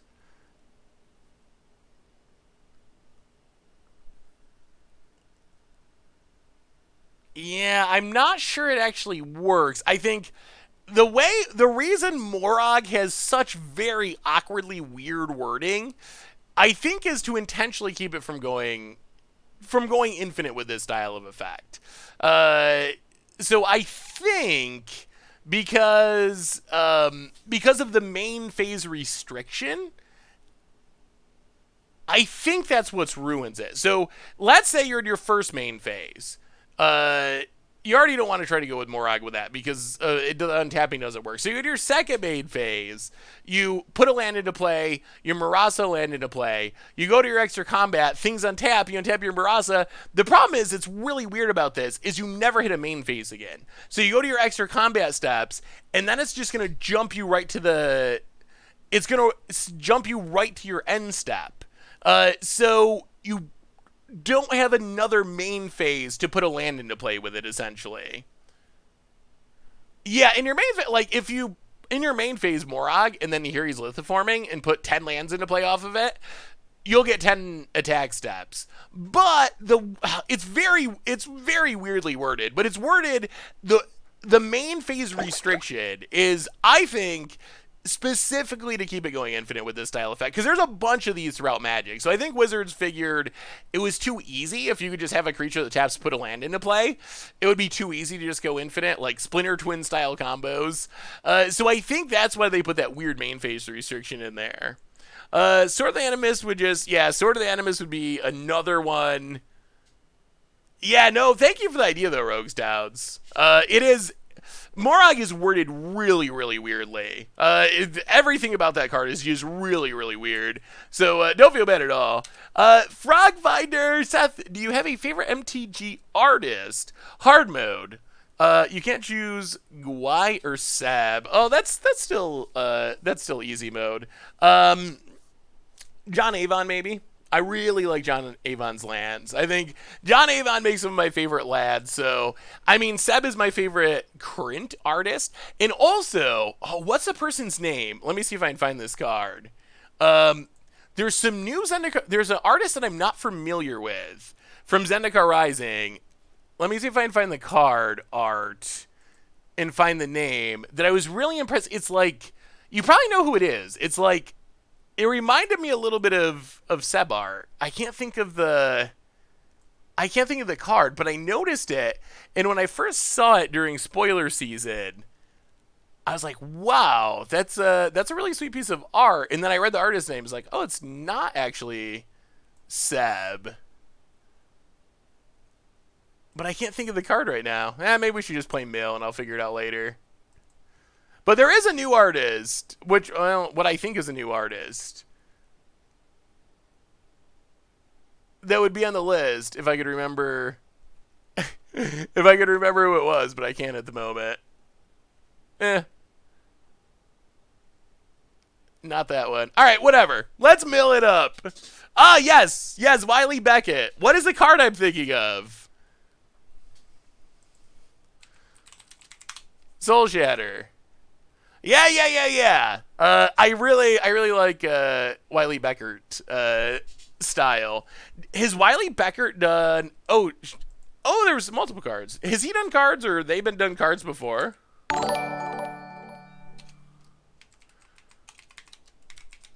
Or is Wiley new from?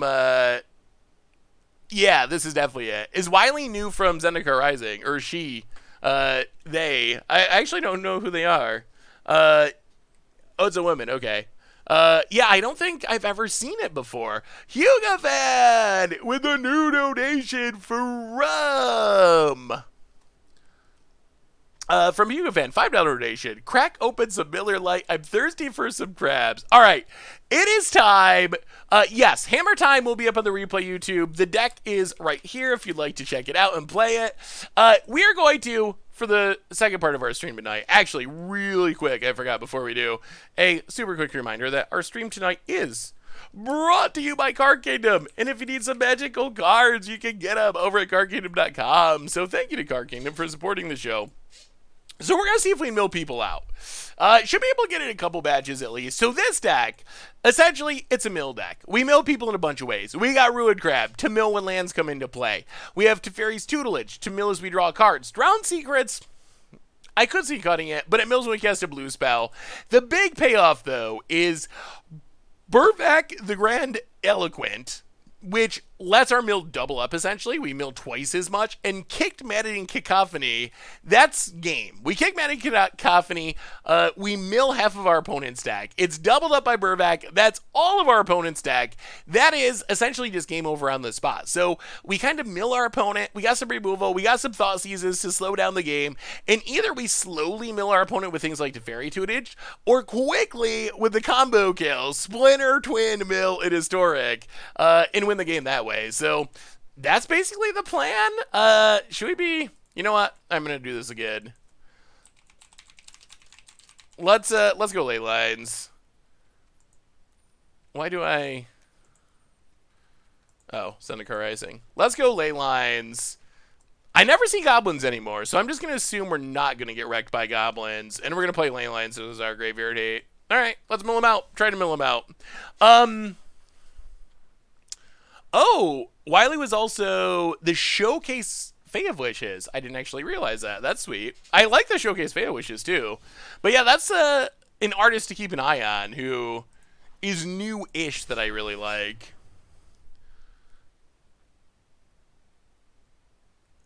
Emra Elmash. Did the art for Conqueror's Galleon. That is sweet art. I have an against odds Tron. I know, hear me out. But you play Blood Moon and Iron Crag Feet. Ooh, Blood Moon Tron is, that sounds spicy. That sounds super spicy. All right. Yeah, we're probably going to get Goblin like crazy now that I said that. I mean, 2-card win the game combo is kind of Splinter Twin, right? Yeah, this is fine. We got a crab. We can double mill Mystic Sanctuary to get back into the story. Seems good. Seems good. I can update the deck list. Let's see if I can find it. All right, deck list. Hopefully, momentarily updating. Well, land crab, go. Deck list is updated. Wait. I spoke too soon. Now it's updated. Uh-oh, it didn't work. Oh, there we go. Now it's actually updated. I really mean it this time. I know we have Mystical Sanctuary, but it's to draw cards, so I don't feel too bad about it because of that. Fabled Passage, Milia. Crack Fabled Passage. Get a Swamp. Milia some more. And, ooh, opponent's playing a Crim deck. Grixis control, send the crab message, pass the turn. Hey, what's up, Do Not Resolve? Thank you for the kind words. Welcome, welcome, welcome. Potent. Alright, discard Blood Chief Thirst. I'll play the land. We are helping turn on our opponent's Croxes. Boom. 0. Go. Oh, thank you, Green on Grades. Opponent kills a crab. Well, into the story. Draw some cards. Yes, Crox is going to be an issue. Ooh, Thought Erasure. Boo. Boo at his. All right. Mill Scarab God passes. Well, we will play Teferi's Tutelage. Loot. Discard an island. Mill our opponent. Mystic Sanctuary. Get back into the story. Thought sees you.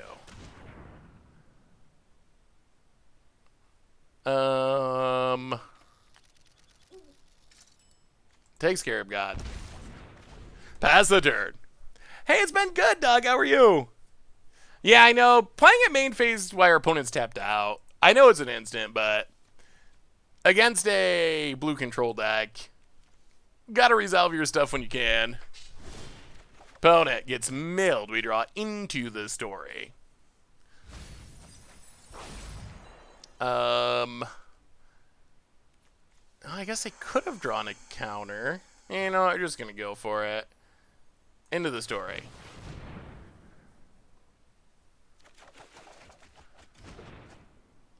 Get some triggers. We're milling them out. We're milling them out. What do I think is getting bad? I think Uro is the most likely. Pretty significantly. Mystic Sanctuary. Get back into the story. This is why Mystic Sanctuary is in the deck. Just to do that. And then, I guess we just Cacophony. Mill you some more. And so far so good. Opponent has many powerful cards in the graveyard. Cycles the shark to make a 1/1. Still debating the deck between Xyrus, Tiyama, and Cass. Ooh. Oh, I'm excited to see what you come up with, Doug. Those are all really sweet ones. All right, opponent finally gets back Croxa. Sure. We will discard a land.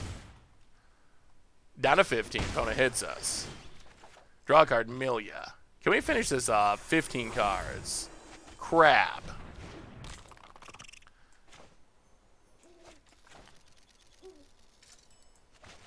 Into the story. Get some triggers. Milia. Oh. Commit to memory. All right, Watery Grave, untapped. Milia. Cacophony. Milia. Woo! And I think that does it. Milled him out. I mean, we got a little lucky that our opponent didn't hit their land drops. If they hit their land drops, that would have been frightening. But we can bring in 2 negates. We can bring in 2 mystical disputes. We can bring in a Vraska's Contempt. And we can bring in the Ley Lines. Going down, enter the God of Turtles. Couple of Drown Secrets. Ugh. Maybe we go all the Drown Secrets. Run it like that. Yeah, we gotta have Leyline for sure. Well, that was a good mill game, though. Yeah, Zyrus is a super sweet commander. Oh, that would work, Doug. I'm down with that. I'm down with options. All right, we'll keep it. Favorite evergreen mechanic? Probably Scry, I guess. I feel like cycling... I would like cycling to be an evergreen mechanic. But since it's not, we'll go with Scry.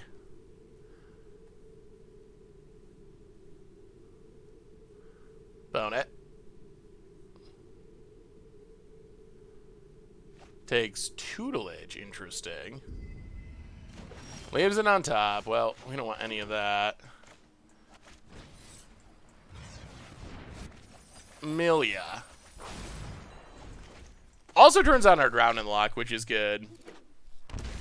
Untap. Oh, not Narset. Oh, Narset's so bad. Alright. Narset. Gets a Thought Seize. Yeah, Narset's ridiculously bad for our deck. Narset. Thought Erasure.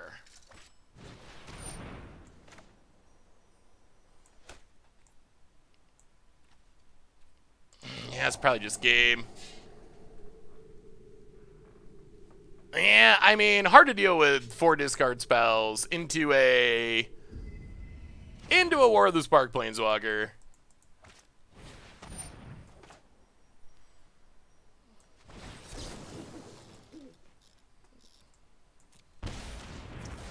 Well, yeah.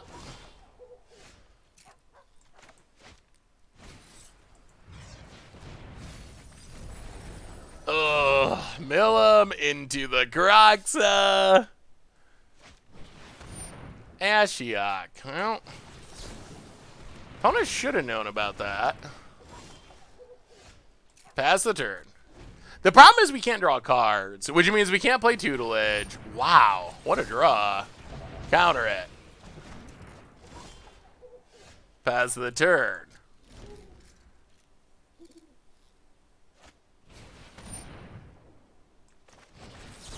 Yeah, whatever. Counter it. Oh, you've drawn 5 discard spells. Don't nice me, opponent. You've drawn 5 discard spells and 2 Ashioks. I don't want to hear it.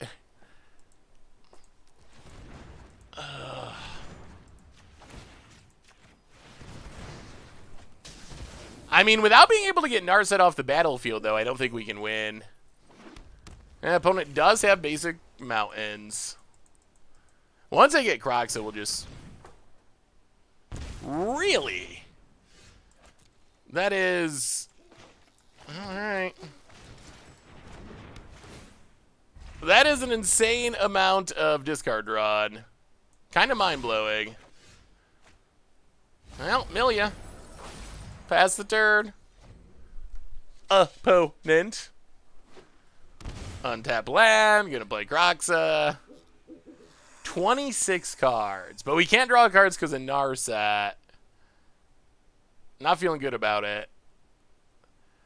If it wasn't for... I really dislike War of the Spark Planeswalkers.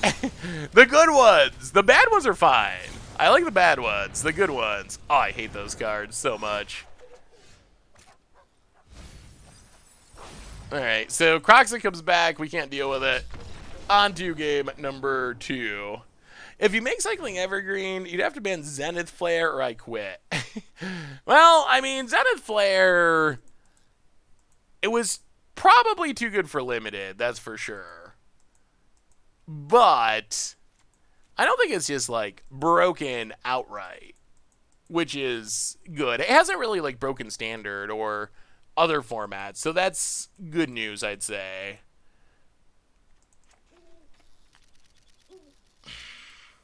All right, we'll bring back in a couple of Blood Chiefs there since our opponent... I guess we can go down Drown in the Locks. I don't like being without the counters. Opponent has just infinite discard. Opponent.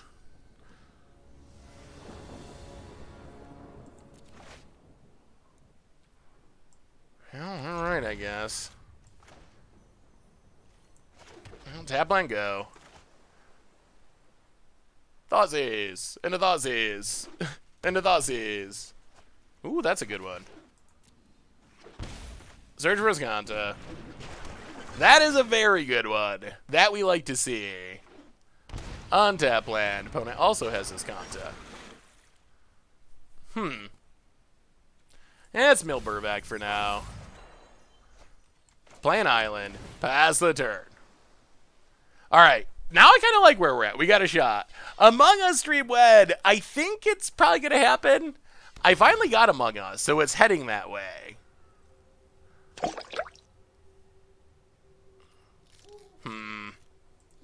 I think step 1 is flipping this Search for Escanta. Play the land pass the turn.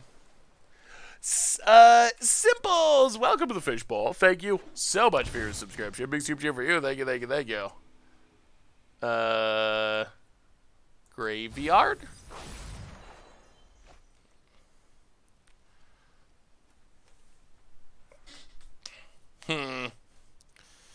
Do we ruin Crab even though it's going to get our opponent to... even though it's going to get our opponent's Escanta flip much quicker.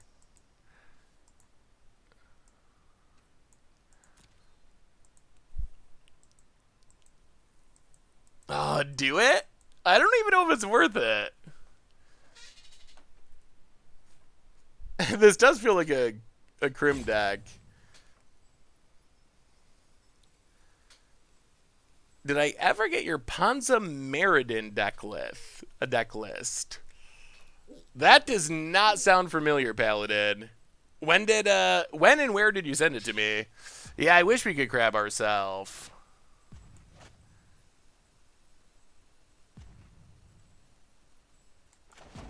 Alright, we're gonna wait. We're gonna wait. I don't think we want to let our opponent flip his Conta first. I think that's disastrous. Opponent commits. Well, Mystical Dispute.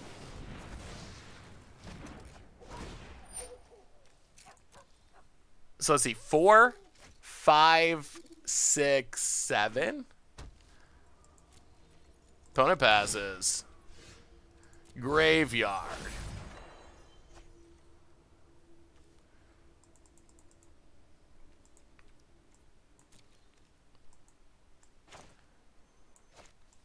Crack Fable Passage.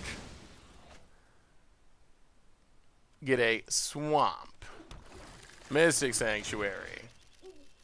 Get back Mystical Dispute. Now we're just kind of like a Drago control game. Pass the turn. Opponent. Leaves it on top. Land.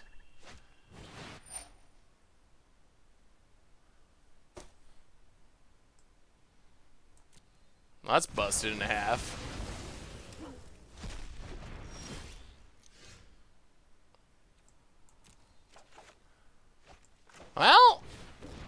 there goes our entire plan. I think this one's probably over now. Would you down for a game of Civ 5 with some friends? Oh my, yeah, jeez. All right, yeah, sure. Well, we'll have game one. Game one showed what Mill could do, but boy, that was brutal. That was insanely brutal. Civ 5, maybe sometime. I would have to figure it out. It's just such a big time commitment. That guy's next. I mean, seemed like it was just Grixis control.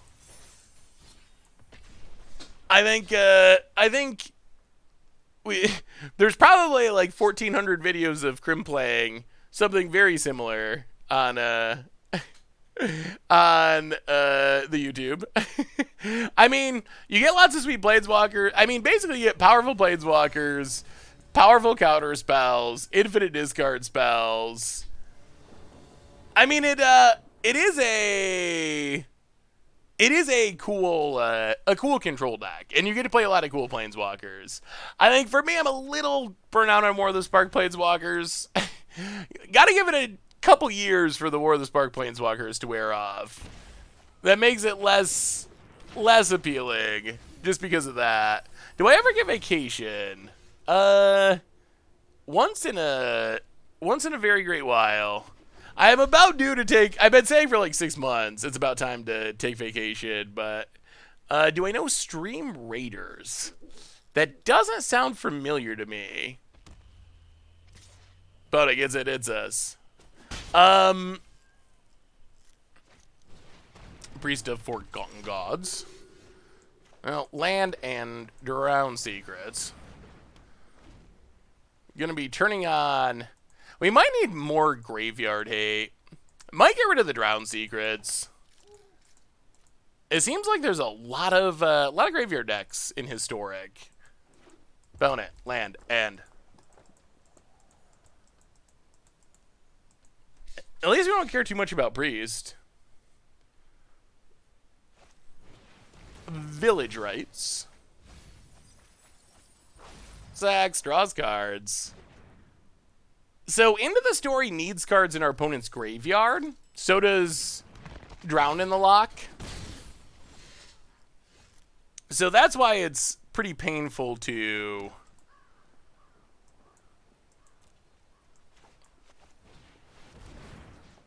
That's why it's pretty painful to lock down the graveyard altogether. But it might just be a necessary evil at this point. Well, Milia.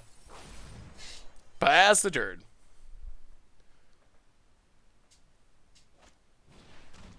Thoughtseize. No, so we're going to get Thoughtseize twice? Ugh.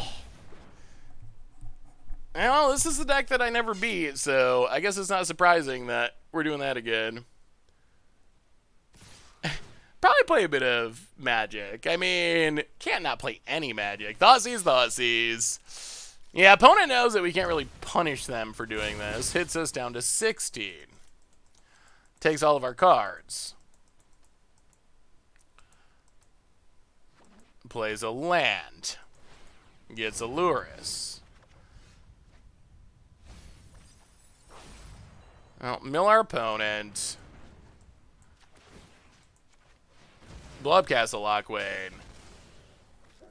Get a swamp.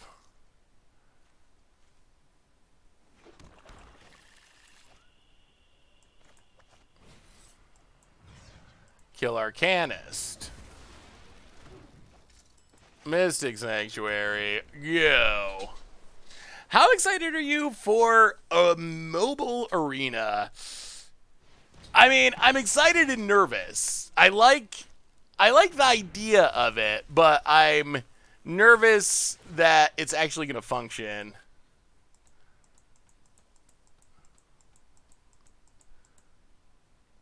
But if it does function, it'd be sweet. Do you like Azorius or Selesnya auras in Historic more? Ooh. I haven't played... I don't think I played Azorius auras in Historic. Opponent, get a sack, and draw cards. Heads us.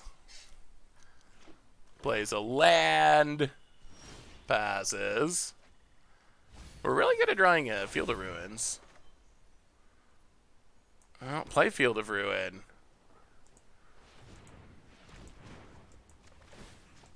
Field of Ruin a land. Get an island. Iskanta. Milia. And pass it. I mean, we're technically at 13. Opponent's down to 26. We're not out of it. There's Alluras. So here comes more graveyard shenanigans. Young Pyromancer. And a land. And hits us and flashes back. Ay! Yeah, Black-White Auras is sweet too. Arena doesn't even work normally. As a mobile app, it's going to be a train wreck. Yeah, that's my worry, just with how clunky it can be.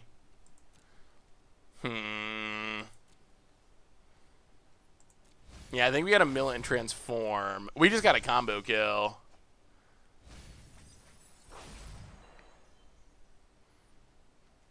Well, Burvac. Milia. Ugh, Croxa. I'll play the land pass the turn. Opponent has 21 cards. Is there any way we can get 21 cards out of our opponent's library? Gotta be End of the Story. End of the Story is our one shot. I think. Opponent going to Fame. Or, I mean, it's also possible we just die immediately to our opponent flashing back their graveyard. That also seems very possible. Land, and Historic could use something like Surgical Extraction. Extirpate. I'm kind of surprised we haven't gotten an effect like that yet. Gets in. Flashes back Bedevil. 3, 6, 7, 8, 9. Not looking good, not looking good.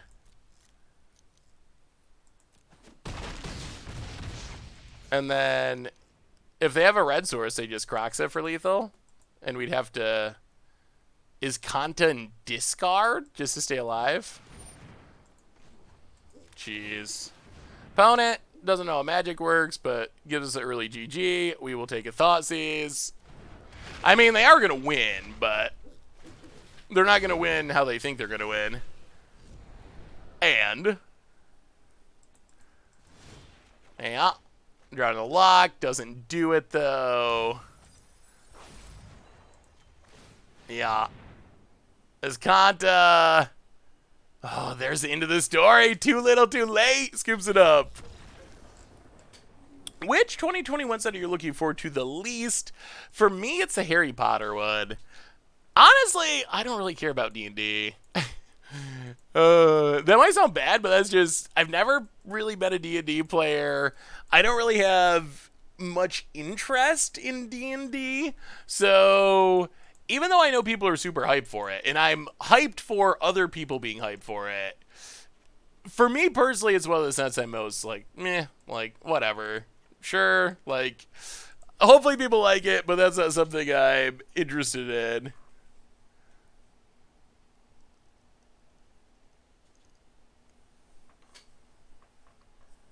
I think, and that's the other thing, like, I'm very much I used to be even more like this, but I just care about the game being good. Like, when I first started playing, I would have been fine if it was like a deck of playing cards. Like, if that was Magic, and that's all it was, I would have enjoyed the game just as much because of just like the strategic elements of it. I've come to enjoy like the flavor aspect of it a lot more, over my like many years of playing, but that's where I like started out at. So I still like definitely put way more value on the actual gameplay being good than I do on what the set's about. Like the like Strixhaven Harry Potter set, like I've never read Harry Potter, I've never watched Harry Potter. Like people are saying it could be like Harry Potter magic or something. If the gameplay's good, I don't care. I'm the same with D&D. Like I don't. I'm not like especially excited about D&D set, but if standard's good and it gives me cool cards, like I could care less if they're D&D theme. Like it doesn't really make a difference to me. I am excited for Kaldheim. I think Kaldheim's going to be really cool, mostly because of beards. I do have a soft spot for beards. There's a Thoughtseize. There are a couple of characters in Forgotten Realm lore that I'm excited to see you try to pronounce. Oh dear, it's going to be one of those sets, eh? Opponent. Wow, he took Drown Secrets. Interesting. Was not expecting that. Oh, jeez. Alright, opponents. Discarding for days. Instacracks.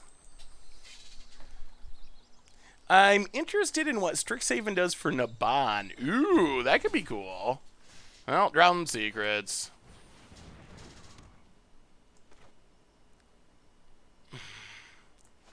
Mystic Sanctuary. Go. Opponent. Thoughtseize number 50. Okay. Well, Fabled Passage. Go. Wow, decks are playing a lot of discard these days, aren't they? Sweet Mother. Croxa.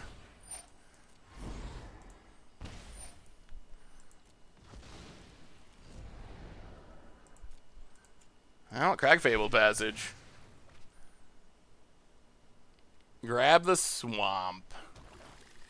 Untap. Pass the turn. Oh, we need 2 more cards in the graveyard to be able to draw. Opponent hits their land. Add. We will draw in the lock literally anything just to get cards in the graveyard. Opponent.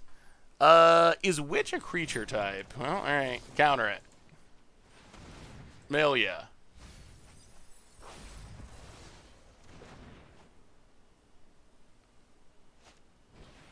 Archfiend's Vessel. Well, draw some cards. Vidley, Milia.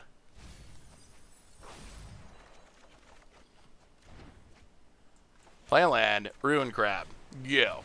Milia. Wow, oh, they have so much discard. Most of it's Mildo, which is good. That's good.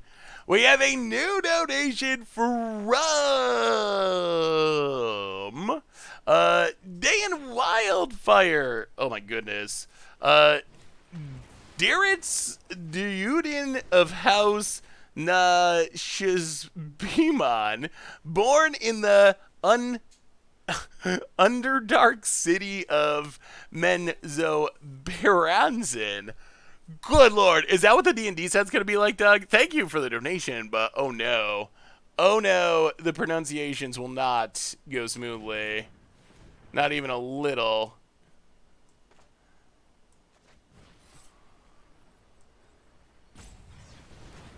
Well, Milia for 10. More Croxas. More everything. Pass the turn. 27 cards. Yeah, if we're going to play ley lines, we probably need more black mana too. We want lots of blue for the Mystic Sanctuaries, but we probably need more black if we're going to do that. Podek, Croxa, number 3. We have another new donation. We will discard a... I don't think Leyline matters anymore. A little late to the party. From, have a new donation from Paladin. Can't wait for your reactions to the Panza list. I reset you. Been told already people will be salty. Well, salty can make for make for a good stream or a good video. I like decks that make people salty. Thank you, Paladin, for the donation and for sending me the deck. I will make sure to check it out. There's the Plains most popular characters like a legendary card. Alright, Young Pyromancer comes back. 26 cards. Opponent hastes it up. Goes to combat. Gets in. Well, what do we draw? Bloodchief's Thirst. Kill it. Pass the turn. 25 cards. It's still a ways away. So who is going to play your Among Us game? Opponent. Ooh. Alright, gets to draw cards. Just goldfish people, I think, just to kind of check it out and have some fun. Like Tomer and Krim and Richard. But might do it for something in the future, like a stream or a video or something. Watery Grave, tap, Milia. Pass the turn. Opponent. 19 cards. Here comes the lands. Opponent cracks it. Is there any chance we could pick up this win with Mill? Yeah, I don't even know how to get in contact with Jace anymore. With Jake anymore. I've tried to message him a couple times. Never been able to get in touch with him. Alright, opponent kills our crab, passes.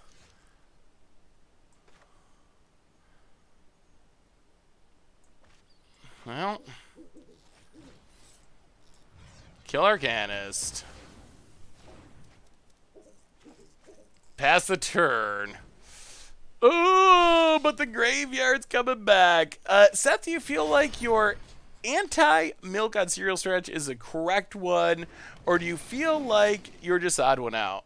Oh, I think it's the correct one. I think all of you are the odd ones out. You just don't understand why you should be eating your cereal dry. Well, Ruin Crab, Milieu. Watery Grave, Milieu. Extinction Event, kill Arcanist. We're going to end up just short. All that discard and all of our doing nothing.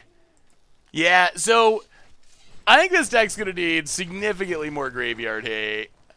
Oh, this is tough. It's definitely a tough one.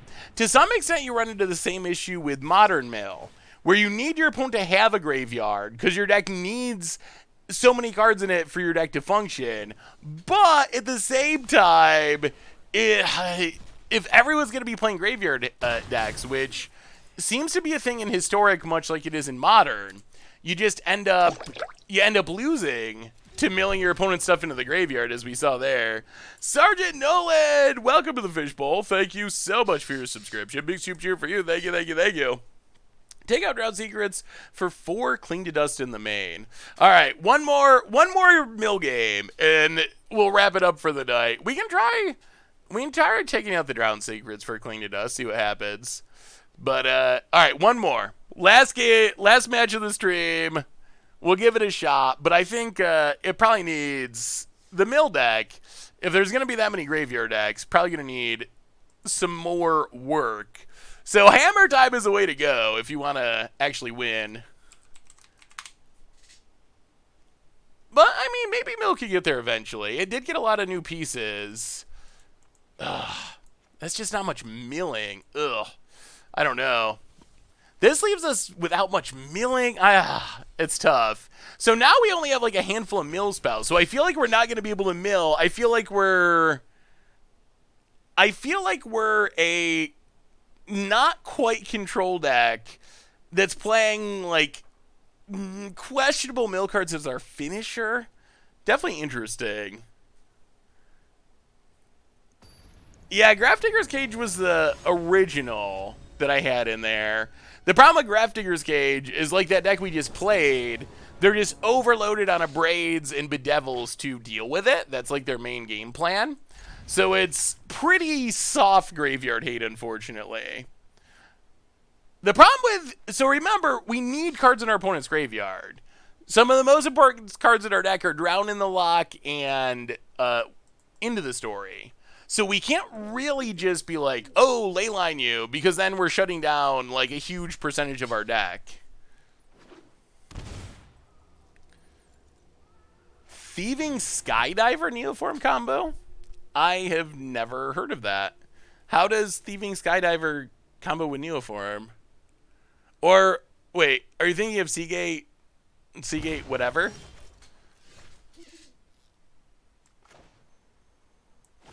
Oh, tap one, go.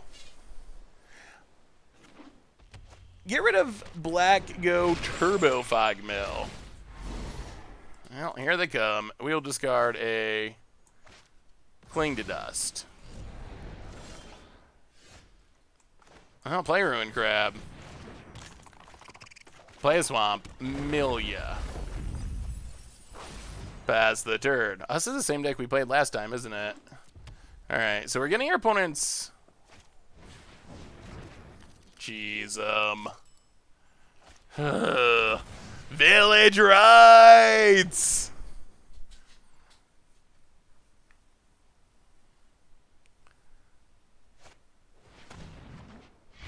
Wow. Alright, this is not good. Probably over.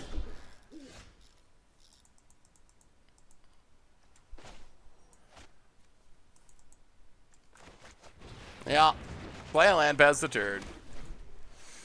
Ooh. Can they get back Croxa and beat us? I mean, Cling to Dust is a card we can cast from the graveyard. Jeez. Holy Croxas. And we can't really stop it because we mill our opponent into more Croxas and more cards to cast Croxas, so...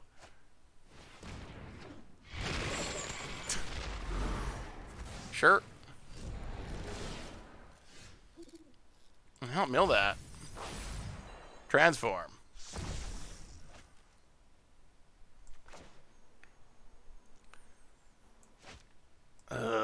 So now with two Croxes, we can't actually stop it, right? There's not anything...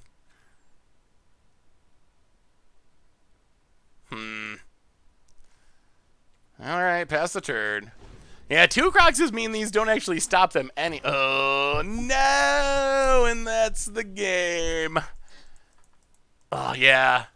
This is a nightmare. I don't think there's any... Like, this is just such an amazingly bad matchup. Yeah, I think this is just...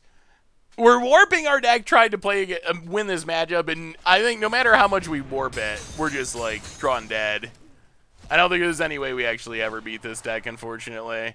So we will,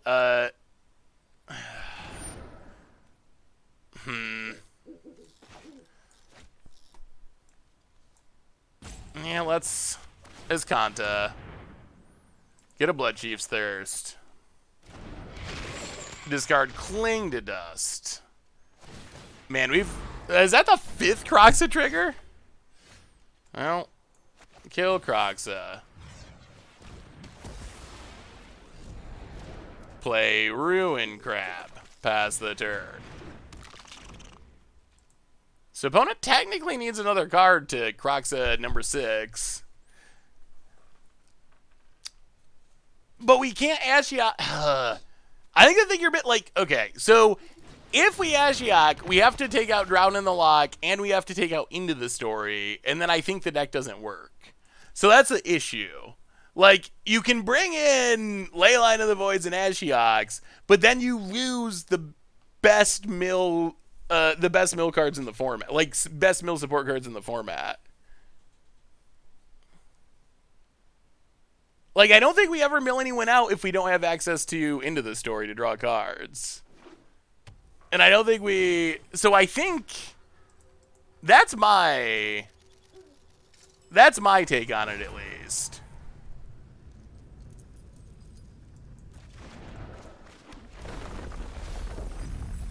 Alright, so we'll mill our opponent into another Croxa, pass the turn.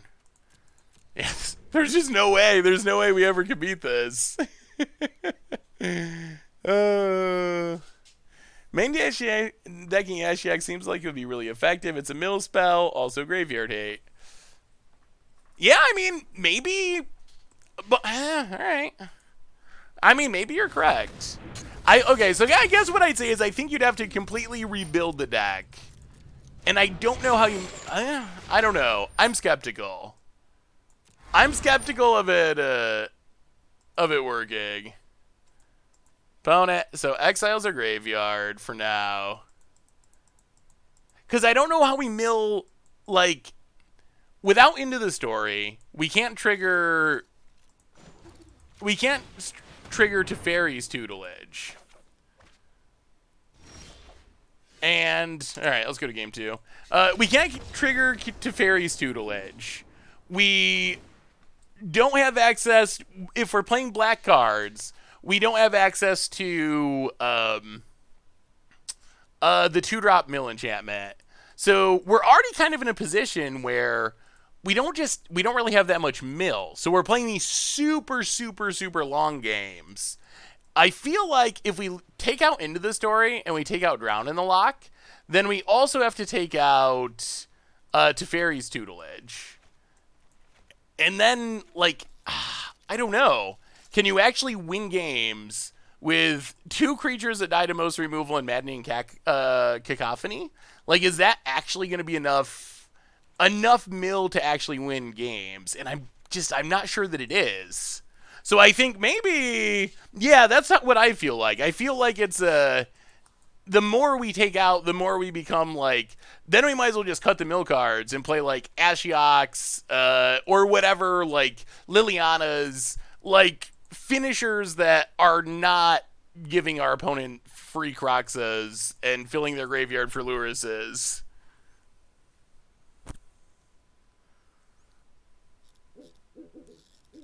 Yeah, I mean that would be another possibility, is just to try to cut like Burvax, cut. So the if you go with the straight up tutelage plan, you just need all card draw. So I think that would probably require cutting a lot of the interactive spells. Whether or not that would end up making the deck better or worse, I think remains to be seen to some extent. But I think that would be the direction to try to go, would be to do it that way. That's what we've been talking about, because, well, so if you're going to play those cards, then you lose access to Drown in the Lock, you lose access to Into the Story. So I feel like, all right, this is an awkward hand, but sure. Well, that's what we got. Leylines go. Does it win? So yeah, I think you could build it in different ways, but I don't think you can just slot in Graveyard Hate to this, main deck Graveyard Hate like Leyline to this deck, or else I think you hurt yourself more than you help. I'll play Burvac past the turn.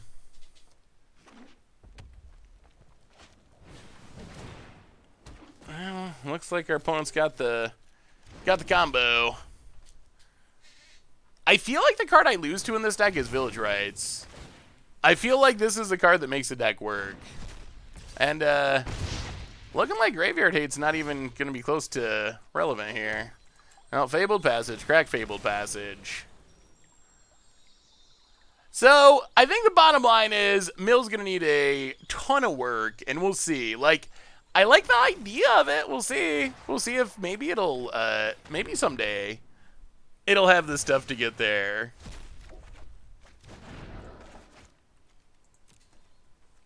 Yeah, that's kind of what we've been talking about, Burger Boy Afghanistan. How Graveyard Hate like Leyline shuts down a lot of the best cards in the mill deck, which is part of what makes the deck very difficult to build in a way that can be successful. Arcanist. Opponent passes. Well, Roscoe's contempt. I also feel like they always have like 3 village rights in their top 5 cards. They just always have them. Frank's Sanity's not in Historic, unfortunately. I kind of think they intentionally didn't put Frank's Sanity in Historic, so you'd have to spend a Mythic wildcard on Burvac if you wanted that effect. Which, a little bit of a conspiracy theory, I guess, but I don't know why else they wouldn't put it in the format, unless they thought it was going to make Mill too good, which does not seem like an actual issue. Well, yeah, this is real bad. Real bad. Well, at least we have Hammer Time, and Hammer Time was as bad as Mill is at the moment. Hammer Time is good. I will also say, I think we've played some just really tough matchups for the Mill deck. Thoughtseizes, sure, our hand's dead anyway. You can counter a Pact of Negation. Yeah, if any packs come up, look out. I mean, we're just dead next turn. Well, alright. I mean, I guess we're not dead this turn. If they have a 3rd village rights.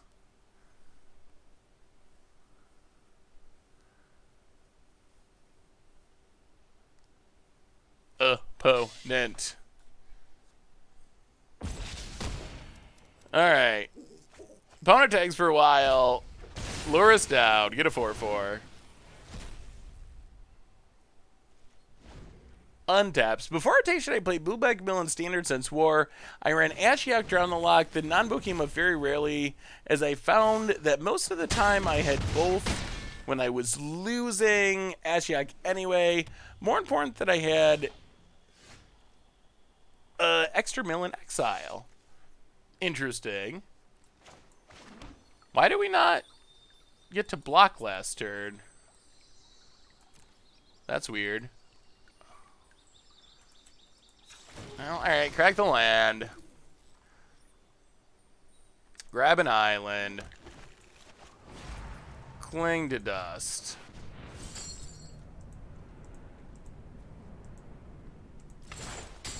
Draw a card. Well, we've drawn a lot of... So even here, we're just like, we don't have any mill.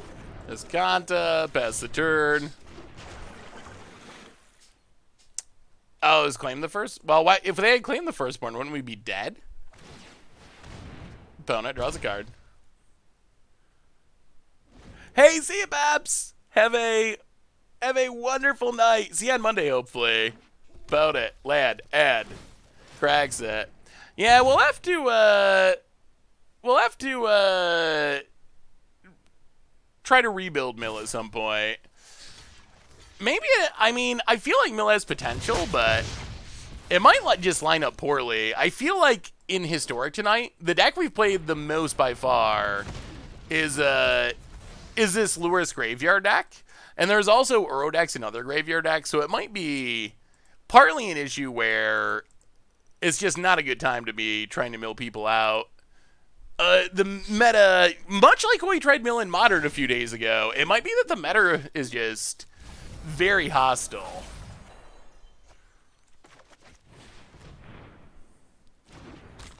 Well, pass the turn. I mean, we're fighting for some reason. I think we're 0% to win, but... Man, when I play Standard, I want to play Standard, but I'm not playing the Adventures or Omnath. Stifo pile feels awful. Yeah, I mean, we'll see what happens next week. Apparently, Wizards is already talking about banning stuff, so... Alright, Croxa, we discard. They must have 2 Croxas in hand, I assume. Croxa dies. Well, not a second Croxa.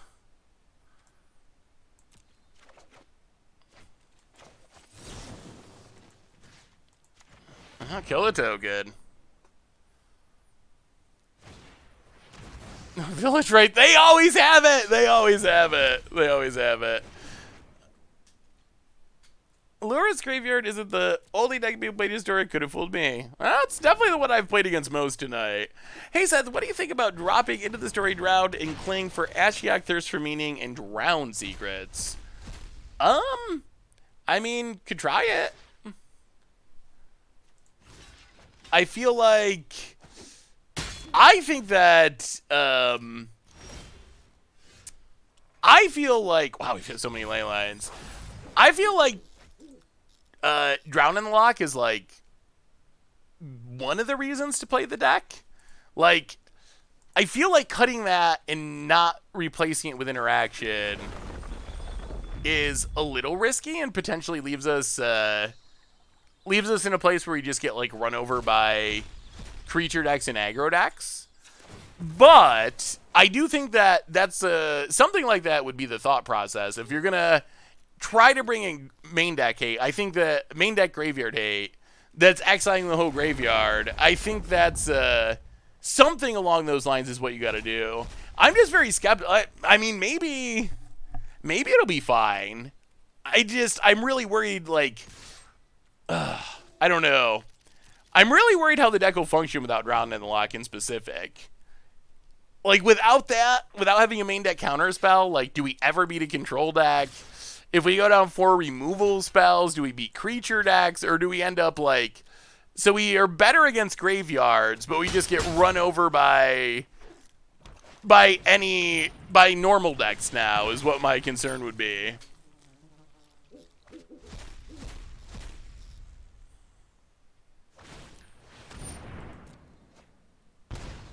Yes, a Lockwood. I mean, this one's over. So, sure, transform, activate, and whiff and scoop. So what do we learn about Mill? As far as Mill, I think Mill's gonna need, especially if that's the meta, and that you're going to play against graveyard decks the more than any other deck in the format, the deck's going to definitely need some something. I don't know what that looks like, or it might just be that Mill is just not in a place where it can compete in the current meta. With Escape being a dominant mechanic, Lurrus being a dominant card, it might just be that it's not the right time. So we talked about it a bunch. My concern is, okay, so you basically have two paths. If you want to play something like Ashiok in the main deck, and Ashiok is a powerful mill card / graveyard hate card, I feel like if you Ashiok, you got to cut Drowned in the Lock, you got to cut Into the Story. Into the Story you can replace with worse card draw, but you could replace it. Someone said Thirst for Meaning. That would be an example. So you could replace it with a worse card draw spell. It's definitely a lot less powerful. You're up 2 cards instead of 4. But that would function. Will we survive against anything without having access to Drown in the Lock as a counter / removal spell? It would probably take some testing. Then you got the other concern where you have Drown Secrets, one of the better mill cards in the format, but it only works with blue spells. So then you have this awkwardness where Bloodchief Thirst, Cling to Dusk, Thoughtseize don't actually trigger it. You really want your deck to mostly be triggered by it. Maybe you could do some sort of like turbo card draw, tutelage style deck. So I don't know. All that to say, Mill's definitely going to need some work. The good news is Hammer Time is sweet, and it felt really powerful, and it feels like it's in pretty good shape as it is. So if you want to have spicy turn 2, turn 3 kills with a deck that's pretty functional, I would say Hammer Time now, work on Will later. Maybe we can get Mill going in the future. So we'll come back to it again, I'm sure. But on that note, everyone, I think that brings us to the end of our stream for tonight. So we will be back Monday as the next stream, Monday afternoon. Do we have any flings? There are no flings in this deck. If you want to play a fling, which I don't think flings would be good, but if you want to play them because they're fun, I would look for Kazul's Fury because you can put it in a land slot, and then you get the downside of a tap land. But I think a tap land would be better than cutting other cards to play an actual fling. I just don't think they're consistent enough. Like the problem with fling, in my opinion, is while it's really spectacular and you can do an amazing against odds kill where you're like turn 1 Fireblade Charger, turn 2 Colossus Hammer, equip it, turn 3 fling it at you, kill you. I think it's like a spectacular against the odds kill, but if the goal is to like rank up on the ladder and win, I think it actually kind of makes it worse because it's kind of like a 4-card combo, and outside of like having Resolution Strike to put Colossus Hammer on a creature, our creatures are just so small. So I feel like we have a lot of games where it's not doing anything. So it sounds really fun, but I don't think it'll actually be like super competitive. But anyway, everyone, reminders on the way out the door. Replay YouTube. That's where you can find all the old streams, including this one, in the future if you want to relive the glory of Hammer Time or the disaster, I guess, of Mill. But we'll come back to Mill, I promise. We'll get back to it and work on it and improve it and maybe even break it. Otherwise, normal YouTube, tons of stuff coming up out there. Don't miss tomorrow's Mucha Brew. Noon tomorrow. It's a good one. It's a really good one. So check that out tomorrow. One more reminder that our sponsor tonight is Card Kingdom. And if you need some Magic cards, maybe you need some Zendikar Rising stuff, maybe you need some other stuff, you can get it over at cardkingdom.com if the website ever loads. There we go. You get it over at cardkingdom.com. Even get a free Scoop Soldier sticker. So thank you to Card Kingdom for supporting the show. Most importantly, thank you to all of you. Y'all are amazing. Thanks for hanging out for Hammer Time, for sticking it out with some clunky villain. I love y'all. Have a great weekend. We'll be back on Monday. Until then, have a great night, and I will talk to you soon.